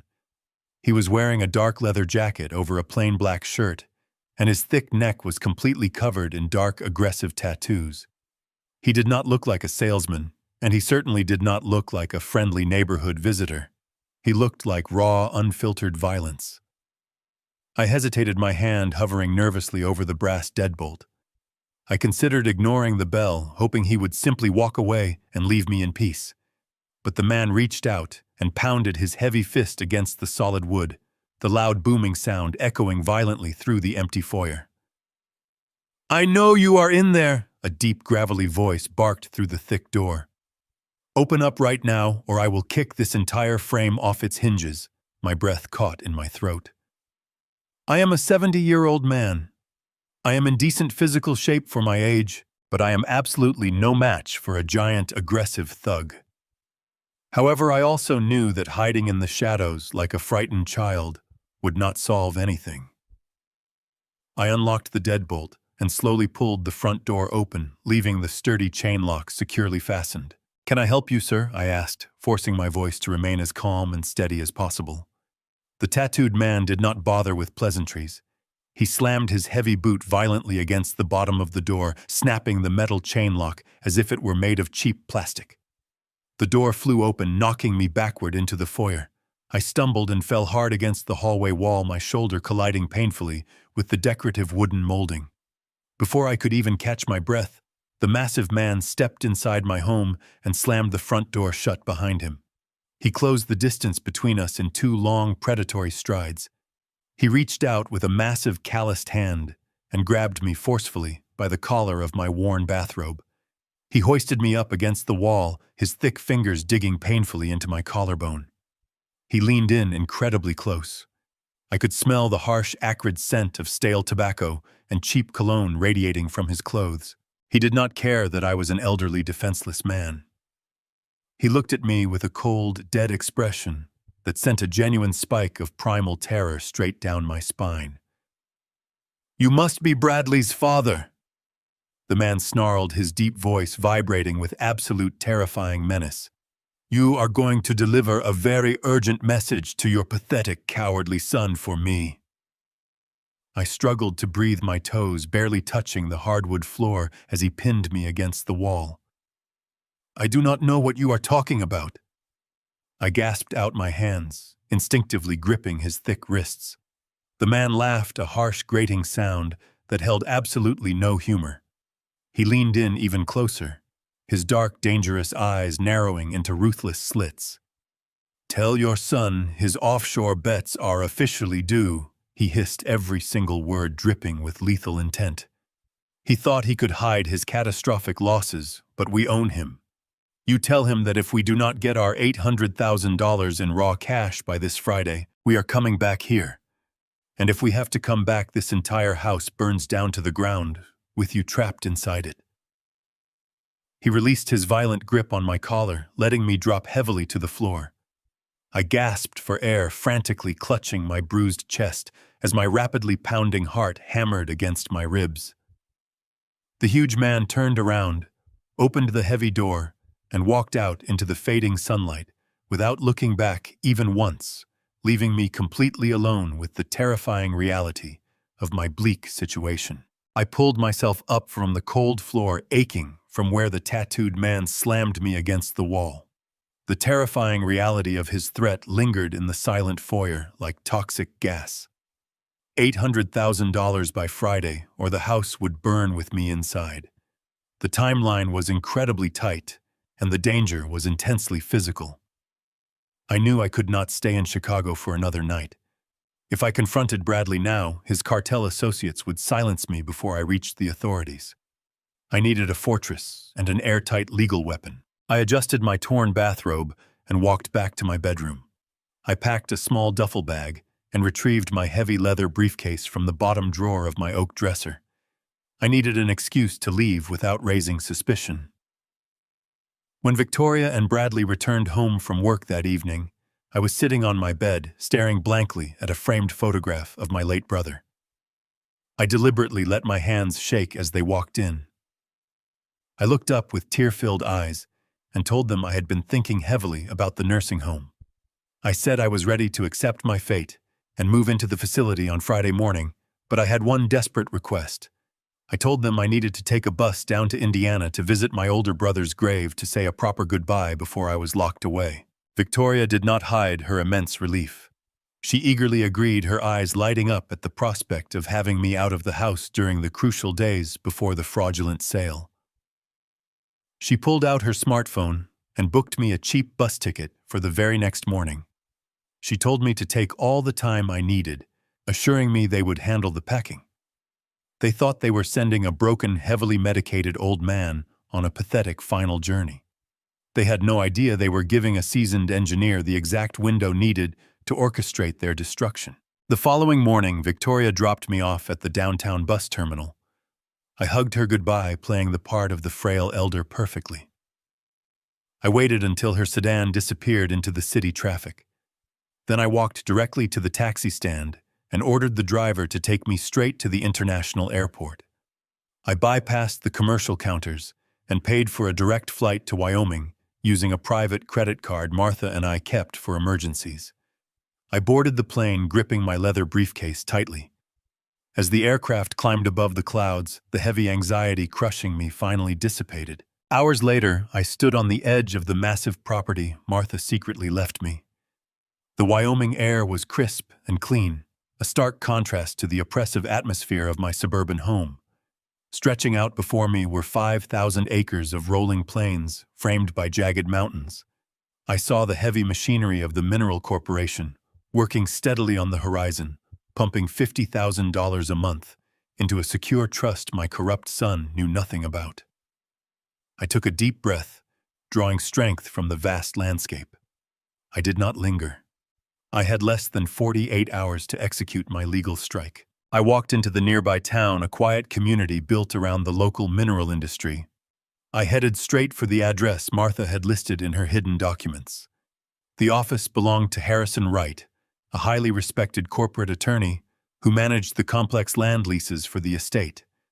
I pushed open the glass door and walked into a sleek reception area. I demanded to see Harrison, immediately bypassing the confused receptionist by stating my name and connection to Martha's private trust. Harrison Wright was a tall, imposing man in his late 50s, wearing a tailored suit that radiated ruthless efficiency. He welcomed me into his spacious corner office, offering sincere condolences for Martha's recent passing. But I did not have the time to exchange polite pleasantries. I sat down in the leather chair across from his massive desk and placed my briefcase squarely between us. I popped the brass latches and opened the lid. I watched Harrison's professional composure slip for a fraction of a second as he stared at the $400,000 in bound raw cash sitting next to the original property deed. I looked him directly in the eye and laid out the entire terrifying situation. I told him about the forged power of attorney document, the fake nursing home brochure, and the unlicensed real estate broker Victoria was using to quickly liquidate my home. I explained the massive offshore debt my son accumulated and the violent cartel enforcer who threatened to burn my house to the ground by Friday. I told Harrison that I needed to completely destroy my son's legal standing, and I needed to do it in less than 48 hours. Harrison leaned back in his chair, pressing his fingertips together as he processed the complex legal warfare I was proposing. A sharp, predatory smile slowly spread across his face. He told me my son made a catastrophic error by assuming a forged document would grant him absolute power. Harrison moved with lethal speed. He called his senior paralegal into the office and began issuing rapid, precise instructions. We used a portion of the raw cash to immediately establish an invisible, heavily shielded corporate entity. We named the corporation Apex Holdings. Harrison structured the company using anonymous corporate proxies and blind trusts, ensuring that my name would never publicly appear on any registration documents. Apex Holdings was a ghost, a massive financial entity that could operate with absolute impunity and total secrecy. Once the corporate structure was firmly in place and legally registered with the state authorities, Harrison slid a fresh stack of dense legal transfer documents across the mahogany desk toward me. He handed me a heavy gold fountain pen. He explained that a power of attorney, even a fraudulently notarized one, only grants the proxy the ability to manage assets that are actively owned by the principal individual. If the principal individual no longer owns the asset, the proxy has absolutely nothing left to sell. I took the gold pen and pressed the nib against the thick parchment paper. Right there in his quiet, secure Wyoming office, I confidently signed my name, legally transferring the entire deed of my $1.2 million Chicago home completely out of my personal possession. I gifted the property directly into the impenetrable corporate vault of Apex Holdings. I set the pen down, feeling a profound, overwhelming sense of absolute victory wash over my tired bones. The heavy burden of grief and fear that had been slowly crushing my spirit for 3 weeks was instantly replaced by a cold, calculating sense of ultimate justice. The trap was now fully set, armed, and completely inescapable. I had successfully stripped them of the very last physical asset they desperately needed to survive. Bradley and Victoria were currently back in Chicago, aggressively negotiating with their shady broker, desperately trying to sell a massive house that I no longer legally own. The flight back to Chicago felt completely different from my desperate journey to Wyoming. I was no longer a terrified, grieving widower running blindly from a dangerous threat. I was a man returning to a battlefield with an impenetrable shield and a loaded weapon. My mind was razor-sharp, replaying every legal instruction Harrison Wright had given me. But the moment the taxi pulled up to my suburban driveway, I knew I had to completely bury the engineer and resurrect the broken old man. I let my shoulders sag heavily. I slowed my breathing, dragging my feet across the concrete walkway. When I opened the front door, the house was eerily silent. Most of my belongings were already packed away in sterile cardboard boxes, stacked high against the living room walls. Bradley and Victoria had wasted absolutely no time preparing the property for the new buyers. They were sitting at the kitchen island, huddled over a laptop, but they immediately jumped up when they heard the heavy door click shut. Victoria rushed over to greet me, her face plastered with that familiar, sickeningly sweet mask of artificial empathy. She gently took my small duffel bag from my hands, treating me as if my bones were made of fragile glass. She asked me how the trip to my brother's grave went, tilting her head to simulate profound compassion. I kept my gaze fixed firmly on the floorboards, forcing my voice to tremble just enough to sound thoroughly exhausted. I told her the journey had taken a massive toll on my fragile heart. I muttered something incoherent about how much I missed Martha, rubbing my eyes to feign a wave of overwhelming lethargy. Bradley stepped into the hallway, his arms crossed over his chest, his eyes scanning my face to verify that the toxic modified pills he thought I was taking were still doing their intended job. I gave him a weak, vacant nod, playing the heavily medicated victim to absolute perfection. "You look incredibly tired, Dad," Bradley said softly, guiding me by the elbow toward the empty living room. "You should really go lie down and get some rest. But before you go to sleep, we just need you to handle one tiny piece of administrative paperwork. The real estate broker found a wonderful family who wants to buy the house, and we are closing the deal tomorrow morning. We just need your final official consent to push the sale through." Victoria smoothly pulled a thick stack of stapled documents from her sleek leather portfolio. She placed a heavy brass pen on top of the papers and slid them gently across the glass coffee table.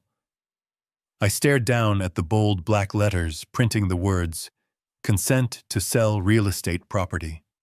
My heart hammered against my ribs, but this time it was not out of fear.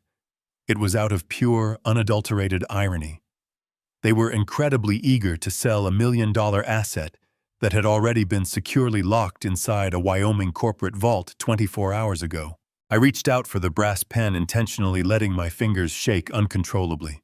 I gripped the cool metal, hovering the nib over the designated signature line. I looked up at Victoria and Bradley, my eyes wide and pleading, perfectly simulating the terror of a confused elder signing his life away. Victoria offered a reassuring maternal nod. I pressed the pen to the paper. Instead of my usual precise, structured signature, I deliberately crafted a messy, jagged, barely legible scrawl. I let the pen slip slightly at the end, creating a clumsy streak of dark blue ink across the bottom of the page. It looked exactly like the desperate, uncoordinated signature of a man whose mind was completely failing him. Bradley quickly snatched the document off the glass table the very second I lifted the pen. He could not even hide the flash of greedy triumph that instantly illuminated his face. He checked the messy signature, exchanged a highly satisfied glance with Victoria, and carefully tucked the legal papers back into her leather portfolio. They both let out a synchronized breath of profound relief. The major hurdle was cleared. They honestly believed they were going to be multi-millionaires by tomorrow afternoon. I slowly pushed myself up from the sofa, groaning softly, and began my pathetic, dragging shuffle down the hallway toward my master bedroom. I closed my door, but I did not latch it completely. I left a tiny microscopic crack open so I could hear the immediate aftermath of my performance. Faint, muffled sounds drifted down the quiet corridor. I heard the distinct sharp pop of a wine cork being pulled from a bottle. I heard the soft clinking of crystal glasses in the kitchen. They were actively celebrating their victory. They were drinking expensive wine, toasting to their impending wealth, completely oblivious to the massive, inescapable trap that was already tightly closed around their ankles. I waited for an entire hour. I sat perfectly still in the dark, waiting for the house to grow completely silent. I knew they would eventually retreat to the upstairs guest room to finalize their tropical escape plans. When I finally heard their bedroom door click shut on the second floor, I moved. I opened my duffel bag and pulled out a small, highly advanced micro-audio recorder I had purchased from a specialized electronics store in Wyoming. As an engineer, I always appreciated reliable, high-quality technology. The tiny device was no bigger than a standard coin, equipped with a powerful long-range directional microphone and a secure Bluetooth transmitter. I slipped out of my bedroom and crept silently back into the dark, empty living room. The moonlight cast long shadows over the stacks of moving boxes. I crawled on my hands and knees across the bare floorboards, making absolutely no sound. I reached the glass coffee table where I had just signed my fake consent forms. I reached underneath the heavy wooden base of the table, found a hidden recessed groove, and firmly pressed the adhesive side of the extremely small recording device against the wood. It was perfectly concealed, totally invisible from any normal standing or sitting angle in the room. I quickly retreated to my bedroom, locked the door securely, and sat down heavily on the edge of my mattress. I pulled the sleek wireless Bluetooth receiver from my pocket and placed the small earpiece deeply into my right ear. The technology was flawless. The connection was established instantly, completely free of any static or interference. The digital clock on my bedside table glowed a harsh, bright red in the darkness. It was exactly 2 in the morning. I stared at the numbers, feeling a cold, intense wave of anticipation washing over my entire body. I knew Victoria and Bradley were heavily stressed about their massive debt. I knew they would not be able to sleep tonight. They would inevitably come downstairs to pace the living room and discuss their final, desperate strategy for tomorrow morning. I took a deep, steadying breath, letting the absolute silence of the suburban night settle around me. I reached down, firmly pressed my thumb against the small, glowing blue button on the side of the compact receiver, and quietly hit play. I pressed the small, glowing blue button on the side of the wireless receiver and held my breath. For a brief second, there was nothing but the soft, rhythmic hum of digital static. Then the incredibly clear audio feed flooded directly into my right ear. The hidden microphone was exceptionally powerful. I could hear the faint ambient hum of the living room refrigerator in the background. I could hear the distinct sound of liquid being poured into crystal glasses, followed by the sharp, celebratory clink of a toast. Victoria and Bradley were sitting right above the hidden device. Their voices were so sharp and immediate that they might as well have been sitting on the edge of my mattress. "I honestly cannot believe we actually pulled this off," Bradley said, his voice thick with a mixture of profound relief and arrogant triumph. "I thought the old man was going to put up a massive fight today. I thought he was going to demand to read every single line of that consent form before he picked up the pen." Victoria let out a short, dismissive laugh. "I told you there was absolutely nothing to worry about, Bradley. You give him far too much credit. Your father has been completely checked out ever since we increased the dosage in his morning capsules. He could barely even hold the pen straight today. His signature looked like it was drawn by a blind child. The broker did not even question it for a single second. He just saw the ink on the paper and validated the transaction." I heard the soft thud of a glass being set down on the heavy wooden coffee table. "So what is the exact timeline for tomorrow?" Bradley asked, his tone shifting into a sharp, businesslike cadence. "When does the money actually clear the escrow account? We cannot afford a single delay with these cartel people. That enforcer made it incredibly clear that Friday is our absolute deadline before things get physically violent." "The timeline is absolutely perfect," Victoria replied smoothly. "The buyer is wiring the full $1.2 million directly into our joint offshore account by 9 o'clock tomorrow morning. The absolute second the funds clear the international holding period, I am electronically transferring the $800,000 straight to the syndicate's routing number. That completely wipes our massive debt clean. They will have their money a full 24 hours before their Friday deadline. The cartel will back off, and we will finally be completely free." "And the remaining $400,000? Bradley asked, the greed practically dripping from his eager voice. "That is our fresh start," Victoria said confidently. "I already booked our first-class tickets. We are leaving for the Bahamas on Thursday night. I secured a beautiful, secluded beachfront villa on a long-term lease. We can live like absolute royalty down there for years while we figure out our next major move. We just need to pack our bags and walk out the front door." There was a brief, comfortable silence on the audio feed, as they both likely visualized their upcoming tropical escape. Then Bradley shifted in his seat. The leather sofa creaked loudly through the earpiece. "What about Dad?" Bradley asked, his voice completely devoid of any familial affection. He sounded like he was discussing a broken piece of luggage that needed to be hauled to the local dump. "Are we still dropping him off at that low-income nursing home on Thursday afternoon, before we head to the airport? We need to make sure he is securely locked away so he cannot wander into a police station and try to report the house sale as fraud when his head finally clears." Victoria let out a high, chilling laugh that sent a massive spike of pure ice straight down my spine. It was a sound of absolute predatory malice. "I canceled the nursing home reservation 3 days ago, Bradley," Victoria said, her tone dripping with dark amusement. "That glossy brochure I left on the coffee table was just a visual prop to keep him docile.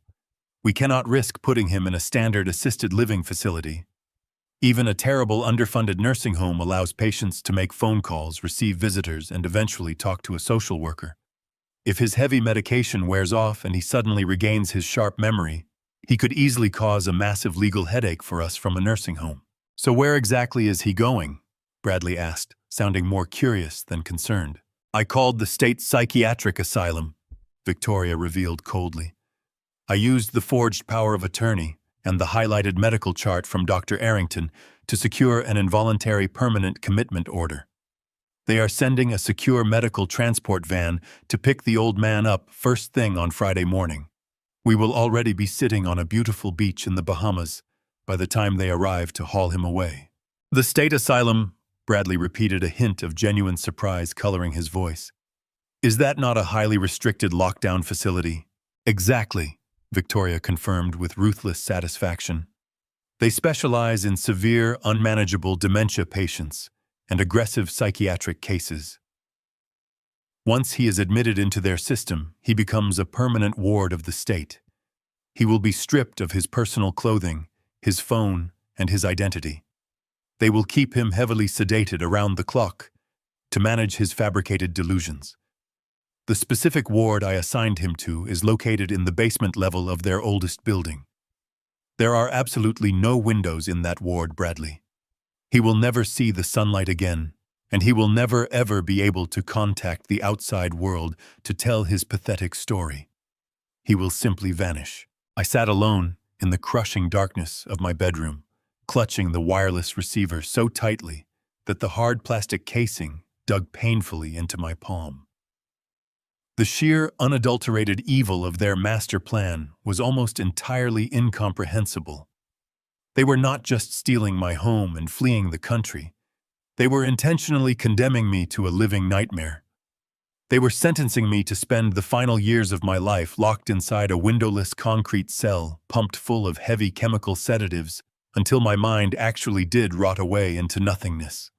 My own flesh and blood had calmly signed my life away for a luxurious vacation in the Bahamas. A deep, terrifying silence settled over me as I listened to them joyfully clink their crystal wine glasses together one more time in the kitchen. I thought the absolute worst of their betrayal had already been completely and fully exposed. I honestly thought there was absolutely nothing else left in this entire world that could possibly shock me or break my heart any further. But the quiet, hushed conversation echoing continuously through my earpiece did not end with their incredibly sinister asylum plan. The digital audio feed crackled slightly as Bradley leaned closer to his wife, lowering his voice into a tight, incredibly nervous whisper. The final, deeply devastating secret was about to abruptly drop into the silence, and it would completely shatter my soul forever. I sat on my mattress. I pressed the earpiece deeper into my ear, straining to catch every single syllable. The ambient noise in the living room seemed to fade away, leaving only the sharp, nervous friction of Bradley shifting his weight on the leather sofa. When he finally spoke again, his voice was no longer filled with the arrogant triumph of a man who had just successfully stolen his father's estate. It was trembling, frail, and heavy with a sudden, suffocating paranoia. "What about Mom?" Bradley whispered, the question hanging in the air like a thick, poisonous fog. "What if Dr. Arrington ever says something to him? What if Dad ever finds out what we actually did?" My heart skipped a violent beat. My breathing stopped entirely. I sat perfectly still in the crushing darkness of my bedroom, my entire body going rigid with an instinctual primal dread. I had no idea what he was talking about. Martha had passed away from a sudden, aggressive illness. It was a tragedy, a terrible twist of fate that had broken my world into a million pieces. There was nothing for me to find out. "Keep your voice down," Victoria hissed, her tone instantly dropping into a harsh, venomous warning. "No one is ever going to find out anything, Bradley. You are letting your nerves get the absolute best of you. Dr. Arrington is not going to say a single word. He is legally bound by hospital confidentiality, and he honestly believes we were just following her advance medical directives. But we were not following her directives." Bradley stammered, his breathing becoming shallow and erratic. She was trying to communicate with the nurses. She was trying to stay awake. What if Dad eventually requests the detailed medical logs? What if he ever finds out we authorized the hospital administration to unplug her ventilator 2 days early just so she could not sign her new will? The digital audio feed continued to broadcast their hushed conversation, but I could no longer hear the words over the deafening roaring sound of my own blood rushing through my ears. The bedroom began to physically spin around me. I felt a massive, suffocating weight slam directly into my chest, stealing all the oxygen from my lungs. I reached out and gripped the edge of my heavy oak nightstand, my fingers digging desperately into the wood to keep myself from collapsing onto the floor. I closed my eyes, and a vivid, excruciatingly painful memory instantly flooded my mind. I remembered the sterile, glaring fluorescent lights of the intensive care unit. I remembered sitting beside Martha's hospital bed, holding her frail, cold hand for hours on end. She had been weak, fighting a massive infection that ravaged her body, but she had been fighting. I remembered the exact moment the attending physician had pulled me aside in the quiet hallway. He had looked at me with deep sympathy and told me that her organs were completely failing, that keeping her on the mechanical ventilator was only prolonging her profound suffering. I had trusted that medical assessment completely. I had wept uncontrollably, believing that letting her go was the final merciful act of a loving husband. I remember the cold chill of the hospital room as I held her hand one last time, begging her for forgiveness for not being able to save her from the pain. I had kissed her forehead, told her how much I loved her, and stood by in absolute agony as the nurses silenced the machines and allowed her to slip away into the dark. But that was a lie. It was all a massive, carefully orchestrated, sickening lie. She was going to change her estate planning, Bradley, Victoria said, her voice completely devoid of any human soul. She told me her lawyer was coming to the hospital on Thursday morning to draft a new living trust. She was going to lock the majority of her liquid assets into a secure generation skipping fund for any future grandchildren. She was going to completely cut off our direct access to the primary inheritance accounts. We could not afford to let that happen. We needed that upfront capital to satisfy the first round of offshore margin calls. If she had signed those new documents, we would have been completely ruined. I know. Bradley whispered, his voice trembling with a cowardice that made me physically ill. I know why we had to do it. But it was still my mother, Victoria. We walked into that administrative office, claimed Dad was too emotionally compromised to make the hard medical choices, and we used our emergency proxy to sign the termination orders. We killed her. We did not kill her, Victoria snapped back, her tone radiating pure, unadulterated evil. Her body was already failing. We simply expedited the inevitable process to protect our financial future. It was a difficult business decision, Bradley. And it worked. We got the inheritance payout, we secured the house, and now we are leaving for the Caribbean. You need to bury that guilt right now. The old man is being shipped to a windowless asylum on Friday morning. There is absolutely no one left to ask any questions. I slowly opened my eyes. The suffocating wave of profound grief that had been drowning me for 3 weeks evaporated into the cold, silent air of the bedroom. The terrible, gnawing sadness of losing my wife was instantly burned away by a blazing, catastrophic inferno of absolute rage. The intense, burning fury coursing through my veins was so incredibly powerful that it made my hands stop shaking. My mind achieved a terrifying, flawless clarity. I was no longer a mourning widower. I was a man who had just uncovered a murder. I had spent my entire life working tirelessly to provide a beautiful, comfortable world for my son. I had sacrificed my own dreams working grueling hours on dangerous oil rigs just to make sure he never had to experience a single day of hardship. I had loved him with every fiber of my being. But the man sitting in my living room drinking my expensive wine and planning a tropical vacation was no longer my son. He was a monster. He was a ruthless, calculating predator who had partnered with a sociopath to systematically destroy his own family for money. They had weaponized my profound love for my wife. They had taken advantage of my debilitating grief to slowly poison my mind, intending to lock me inside a concrete cell for the rest of my natural life, stripping me of every fundamental human right I possessed just to cover their tracks. But that was only the secondary crime. The true depth of their depravity was so much worse than anything I could have ever possibly imagined. The financial fraud, the fake nursing home, the stolen house, it all paled in comparison to the horrifying truth echoing in my ear. My blood turns to ice. They did not just abandon me to save themselves from a violent cartel debt.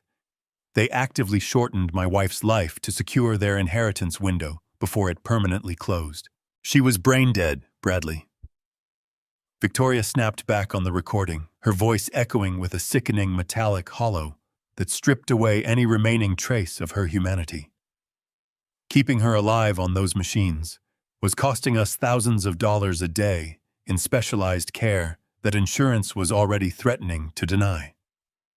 She was never going to wake up. And more importantly, her prolonged lingering gave us the absolute perfect window to secure the power of attorney while your father was entirely too busy crying at her bedside to notice what he was signing. We made the right call. We did what had to be done to protect our assets. I sat motionless in the suffocating darkness of my bedroom. The earpiece delivered her cruel, calculated words straight into my mind, but they no longer felt like a heavy, blunt impact. Instead, they felt like a sudden plunge into freezing Arctic water. Every single trace of the debilitating grief that had weighed down my shoulders for the past 3 weeks completely evaporated. The overwhelming, crushing sorrow of losing my wife was instantly eradicated, burned away by a cold, clinical, and absolutely terrifying clarity. I was no longer a mourning father. I was no longer a confused, broken old man waiting to be shipped away to a windowless asylum. I was a structural engineer. I had spent 40 years of my professional life analyzing catastrophic failures, identifying weak points in massive offshore platforms, and systematically dismantling immense structures under extreme pressure. I closed my eyes and allowed the analytical predator side of my brain to fully awaken. I stopped viewing Bradley as my flesh and blood. I stripped away the decades of fatherly affection, the memories of teaching him how to ride a bicycle, the pride of paying for his expensive business school. I forcefully severed all emotional ties to the boy I had raised, actively reducing him and his ruthless wife to nothing more than a highly dangerous, unstable variable in a complex mathematical equation. They were a critical failure in the structural integrity of my family, a cancer that had aggressively consumed my life and murdered my wife for a quick financial payout. And just like any compromised, failing structure, they needed to be meticulously, ruthlessly, and permanently demolished. I listened to the rest of their hushed conversation with absolute unwavering detachment. Bradley eventually stopped whining about his fabricated guilt, his shallow conscience easily pacified by Victoria's venomous reassurances. They went back to eagerly discussing the specific layout of their luxurious beachfront villa in the Bahamas, debating whether they should hire a private chef or rely on local catering once they arrived. They clinked their wineglasses one final time, the sharp chime of the crystal sealing their horrifying pact. I heard the heavy squeak of the leather sofa as they finally stood up, followed by the soft padding of their footsteps ascending the carpeted staircase to the guest room. I waited until I heard their bedroom door firmly click shut on the second floor. I slowly reached up and pulled the wireless Bluetooth earpiece from my ear, setting it gently on the edge of the heavy oak nightstand. The silence that rushed back into my bedroom was no longer heavy or oppressive. It felt charged with a vibrant, lethal electric current. I stood up from my mattress. My joints did not ache. My muscles did not tremble. I walked over to the large bay window and pulled the heavy curtains tightly shut, ensuring that no stray light from the street lamps outside could illuminate my movements. I had a significant amount of work to do before the sun rose, and I needed to execute every single step with absolute unforgiving precision. I moved silently around the perimeter of my bedroom, packing a sleek leather overnight bag with the few essential items I would need for the next 48 hours. I folded my crisp, tailored charcoal suit, carefully placing it into a protective garment bag. I selected a pristine white dress shirt and a dark conservative tie. I was not going to face them tomorrow morning looking like a ragged, exhausted victim. I was going to walk into that closing room looking like an executive executioner. I retrieved my heavy leather briefcase from the bottom drawer of the dresser, ensuring that the remaining bounds of raw cash, the official Wyoming ranch documents, and the freshly minted corporate records for Apex Holdings were completely secure. I locked the brass latches with a satisfying metallic snap. I spent the remaining hours of the night sitting perfectly still in a high-backed reading chair in the corner of my bedroom. I did not sleep for a single second. I mentally rehearsed the upcoming confrontation, calculating every possible variable, anticipating every potential reaction from my corrupt son and his treacherous wife. I mapped out the exact timing of Harrison Wright's arrival, the strategic positioning of the federal agents, and the precise moment I would drop the heavy, inescapable hammer on their entire existence. I was going to rip their glamorous, deceitful lives apart, piece by piece, dollar by dollar, until there was absolutely nothing left but the terrifying realization of their own catastrophic failure. The digital clock on my nightstand slowly ticked forward, the bright red numbers marking the final hours of their stolen freedom. Eventually, the pitch-black sky outside my window began to soften into a pale, bruised purple. The quiet suburban neighborhood slowly woke up, completely oblivious to the massive life-altering explosion that was about to detonate. I heard the heavy rhythmic thud of footsteps moving around on the second floor. The shower in the guest bathroom clicked on the water, rushing loudly through the pipes behind the walls. Bradley and Victoria were awake. I remained perfectly hidden in the shadows of my locked bedroom, listening as they confidently prepared for the most important day of their miserable lives. I could smell the rich scent of freshly brewed coffee drifting down the long hallway. I heard Victoria humming a cheerful melody as she moved around the kitchen island. They were entirely ignorant of the massive trap that was already tightly closed around their necks. They honestly believed that today they would collect their stolen millions, pay off the violent cartel enforcer, and board a first-class flight to a tropical paradise while I rotted away in a dark concrete cell. The heavy front door clicked open and slammed shut. I peeked through the narrow slit in my bedroom blinds. The morning sun was bright and clear. Bradley and Victoria were striding confidently down the concrete driveway.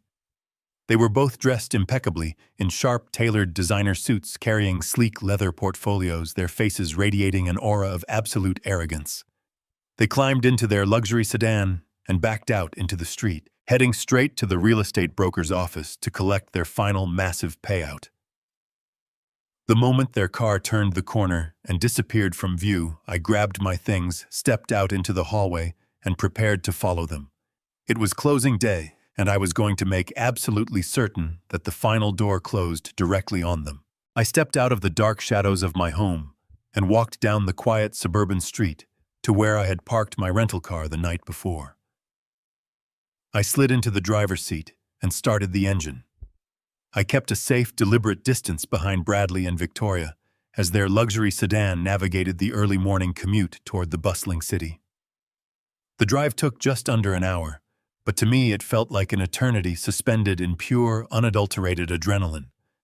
I watched their vehicle weave effortlessly through the dense Chicago traffic, moving closer and closer to the downtown financial district. My hands rested steadily on the steering wheel. I did not feel any lingering sorrow. I did not feel the crushing, suffocating weight of a father about to destroy his only child. The man driving this car was a structural engineer actively preparing a controlled, devastating demolition. I thought about Martha. I thought about the cold, sterile hospital room where they had heartlessly silenced her life support machines just to protect their greedy, desperate financial timeline. That single horrific memory completely solidified the cold steel in my spine.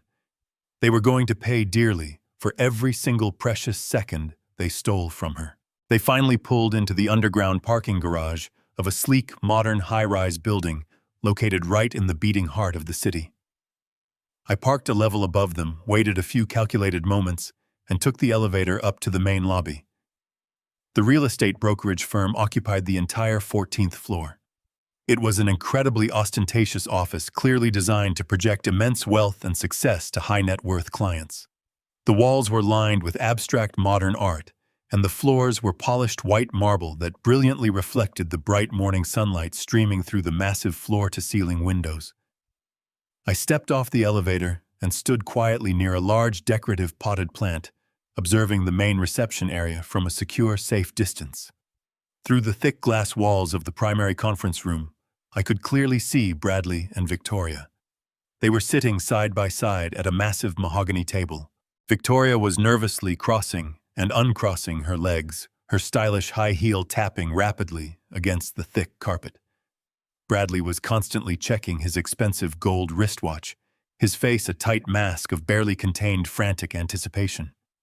They were eagerly waiting for the anonymous buyer to walk through that heavy glass door and hand them a certified cashier check for $1.2 million. They honestly, truly believed their terrifying nightmare was over forever. I pulled my smartphone from my inner jacket pocket and checked the digital time. It was exactly 8:45 in the morning. The official closing was scheduled for 9. I looked toward the main elevator bank at the far end of the expansive marble lobby. The polished metal doors slid open with a soft, melodic chime. Harrison Wright stepped out into the bright hallway. He was wearing an impeccably tailored navy blue suit, holding his sleek leather briefcase firmly in his right hand. He looked like an apex predator entering a shallow pool filled with incredibly vulnerable prey. He spotted me immediately and offered a sharp, curt nod of silent acknowledgement. We had spent the last 48 hours aggressively coordinating this exact moment down to the very last second. He had contacted the appropriate federal authorities the very moment he secured the legal transfer of my property into the impenetrable Wyoming corporate vault. We had provided them with undeniable, concrete proof of the forged power of attorney, the attempted wire fraud, and the ongoing malicious conspiracy to sell a stolen high-value asset across state lines. The trap was no longer just a messy civil dispute over family money. It was a massive, airtight federal crime with incredibly severe legal consequences. I took a deep, fortifying breath and smoothed the crisp lapels of my dark charcoal suit. I adjusted my silk tie, ensuring my physical posture was absolutely rigid and commanding. I was no longer the hunched, shuffling, heavily medicated victim they had left behind in the kitchen just 2 hours ago. I walked out from behind the decorative plant and strode purposefully across the gleaming white marble floor. My polished dress shoes clicked sharply against the stone, creating a steady rhythmic march toward justice. I approached the clear glass-walled conference room with unwavering determination. The young, unlicensed real estate broker was sitting at the head of the long table, hastily organizing a thick stack of final closing documents. Bradley and Victoria were leaning forward in their plush seats, their eager eyes fixed hungrily on the frosted glass door, completely ready to welcome the wealthy buyer who was about to miraculously save their lives. I reached out and firmly grasped the heavy stainless steel handle. I turned the handle slowly and pushed the thick door wide open. The heavy glass swung inward with a smooth, silent glide. I stepped confidently into the bright conference room and let the heavy door slowly close behind me with a soft, definitive click. The sudden violent shift in the room's atmosphere was instantaneous and absolutely palpable.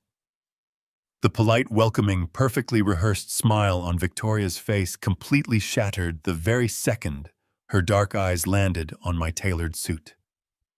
Bradley physically jumped in his leather chair, a loud, sharp gasp escaping his throat, as if all the oxygen had been violently punched directly out of his lungs. They stared at me in total, unadulterated horror. They were looking at a ghost. They were looking at the frail, heavily medicated old man they firmly believed they had securely locked away in a suburban kitchen, completely unaware that he had just transformed into their absolute worst nightmare. I did not say a single word. I simply stood at the end of the long mahogany table, keeping my posture perfectly straight, my shoulders squared, and my hands resting calmly at my sides. I locked my eyes directly onto Bradley.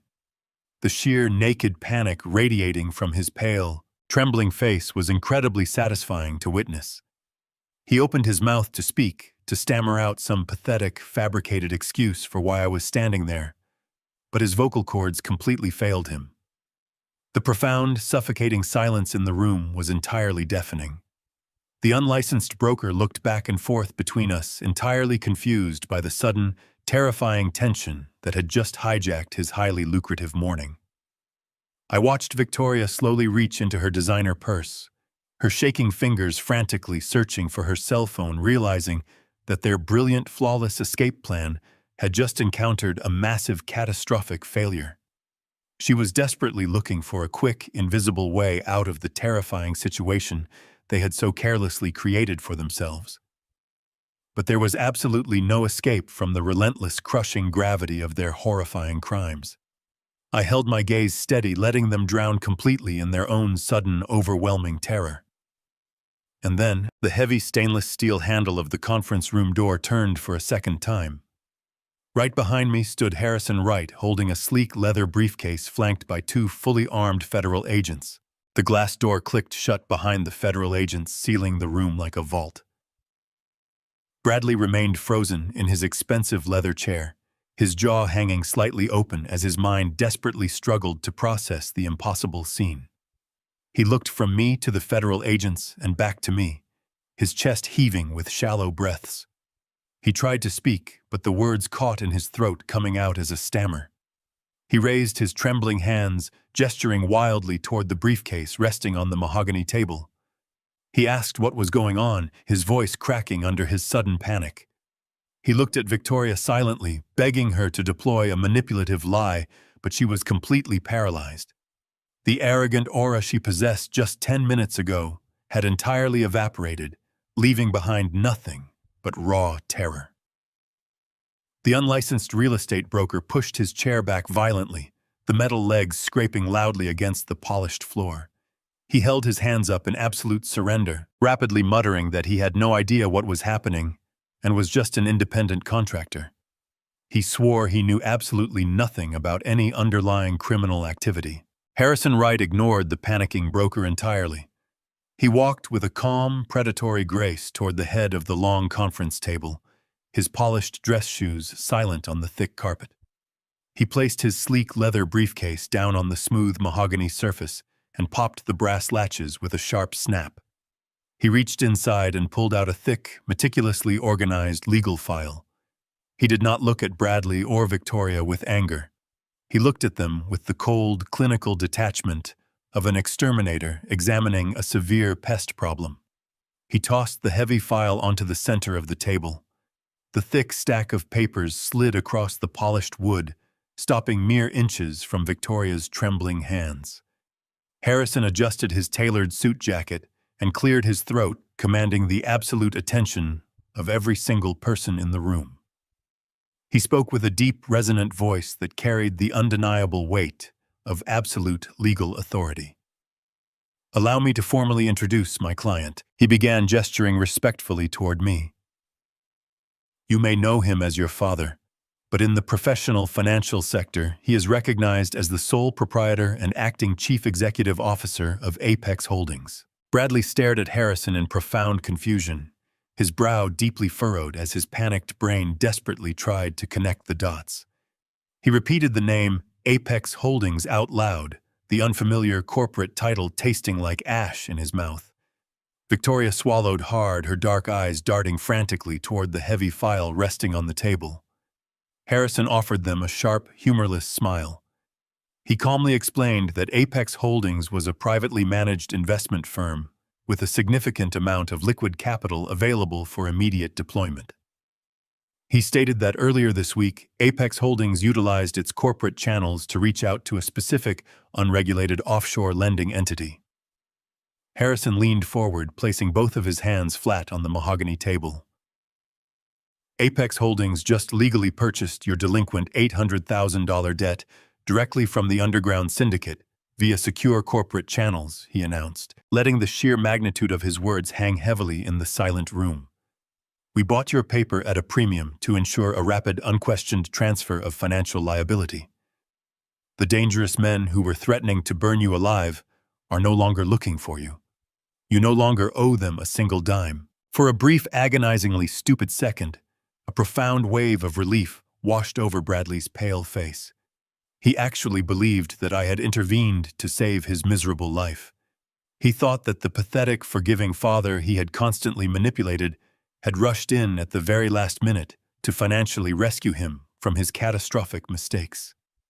He let out a long, shaky breath and looked up at me with fresh tears welling in his cowardly eyes. But Harrison Wright was not finished delivering the devastating sequence of perfectly timed explosions. He reached out and tapped his index finger sharply against the top page of the legal file. However, Harrison continued, his tone dropping into a lethal, icy register. Because Apex Holdings absorbed your financial liability, we are now your sole exclusive creditors, and unfortunately, we demand immediate total repayment in full.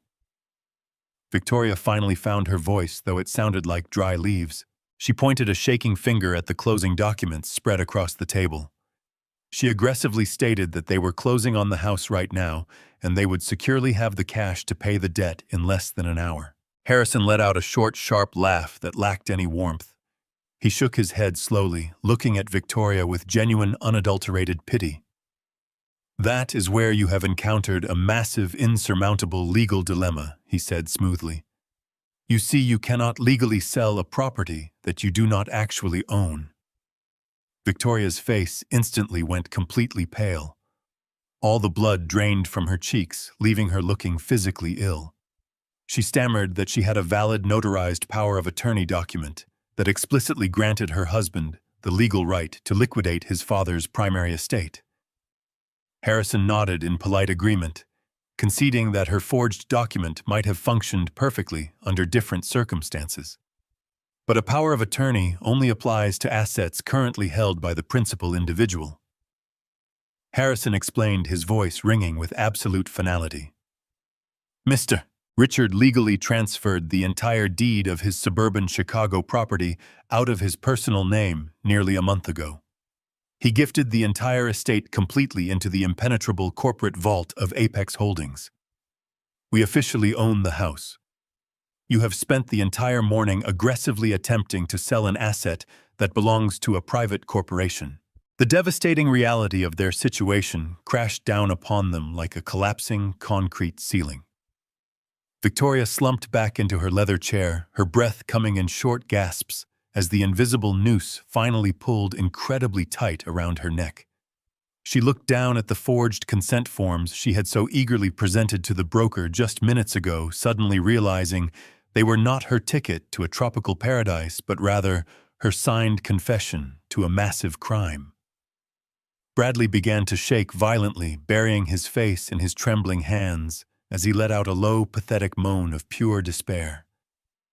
The unlicensed real estate broker silently grabbed his personal briefcase and attempted to slip out the back door, but the two armed federal agents stepped forward, completely blocking his only route of escape. The lead agent, a tall, broad-shouldered man with a stern expression, reached into his dark suit jacket and pulled out a pair of heavy steel handcuffs. The sharp, metallic clinking sound echoed ominously in the tense, silent conference room. The agent looked directly at Bradley and Victoria, his voice projecting the terrifying weight of the federal justice system. Because they attempted to sell an asset they did not own using a forged power of attorney document across state lines, they committed first-degree federal wire fraud. There was absolutely no escape from the permanent consequences of their actions. The heavy steel handcuffs clicked shut around Victoria's wrists, the sharp metallic sound cutting through the stunned silence of the conference room. Her legs gave out completely. She collapsed against the edge of the mahogany table, letting out a raw, guttural sound of pure panic as the federal agent firmly secured her arms behind her back. All of her arrogant confidence, all of her calculating cruelty completely evaporated in an instant. She looked like a terrified, trapped animal, realizing that the cage door had just been permanently locked. Bradley did not try to run. He did not try to fight. He simply crumbled. He fell heavily to his knees, right there on the polished marble floor, his expensive designer suit wrinkling around his shaking body. He buried his face in his hands, his shoulders shaking violently as deep, pathetic sobs tore through his chest. The reality of his absolute destruction had finally broken his mind. He looked up at me, his face streaked with hot tears, his eyes wide with a desperate, pleading terror. Dad, Bradley cried out, his voice cracking into a high, hysterical pitch. "I am so sorry. Please, you have to stop this. You cannot do this to us. I am your son." I looked down at the man kneeling on the floor. I searched my heart for a single ounce of pity, for any lingering trace of a father's protective instinct. I found absolutely nothing but cold, hardened steel. My voice was completely devoid of any emotion when I finally answered him. "This house stopped being yours a month ago," I said, every word landing like a heavy final blow. "And you stopped being my son the exact day you walked into that hospital and unplugged your mother's machine." Bradley let out a horrific, agonizing wail. He knew in that precise moment that I had heard the audio recording.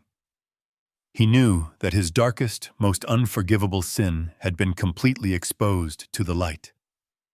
The second federal agent hauled him roughly to his feet, securing his wrists tightly in cold steel. Bradley tried to reach out toward me, begging for a mercy he absolutely did not deserve, but the agents firmly dragged him backward. Victoria was weeping uncontrollably, her makeup running down her pale cheeks in dark streaks as she was marched out of the glass doors. I stood perfectly still, watching them being paraded away through the crowded real estate lobby in handcuffs.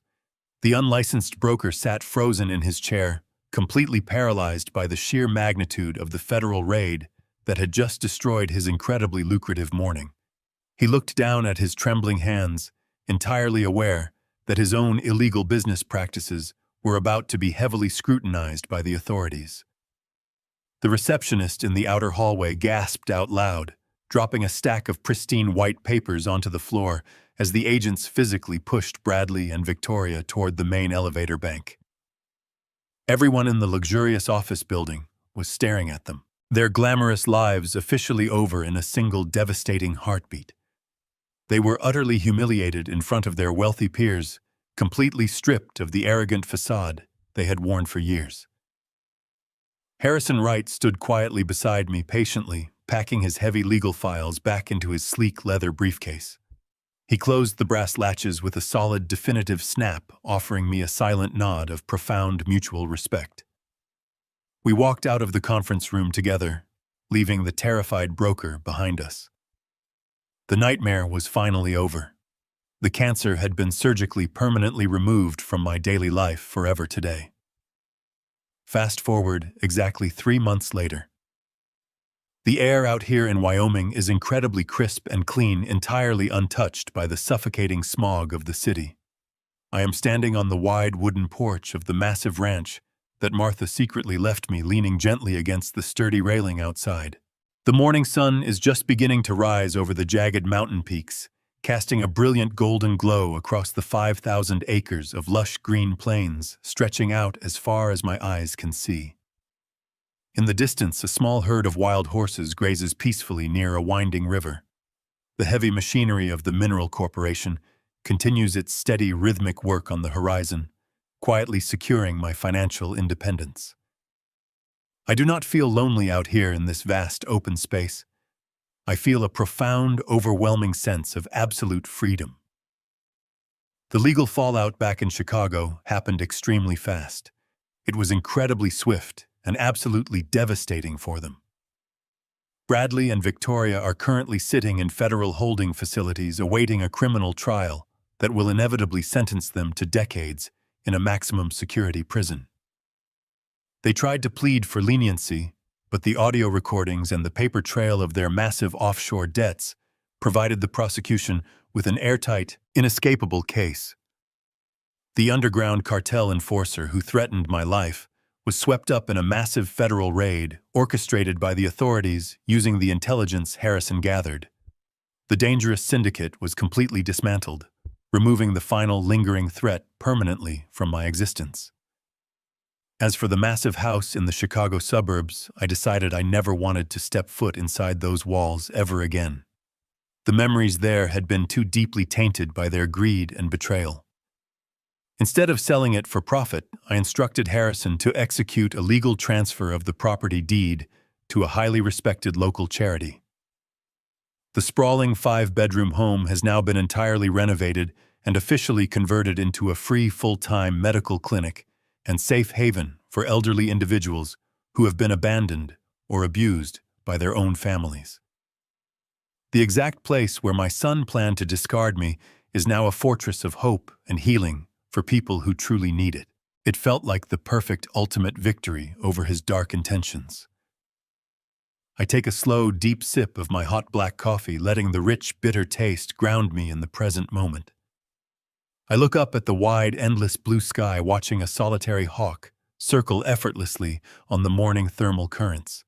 A gentle, cooling breeze sweeps across the porch, rustling the leaves of the old oak tree standing near the front wooden steps. I close my eyes, letting the quiet peace of the ranch wash over my tired soul. For the first time since that terrible day in the hospital, the crushing weight of grief is completely gone. I do not feel broken anymore. I feel completely whole. I smile knowing that I honored her remarkable legacy by protecting myself and delivering the ultimate justice.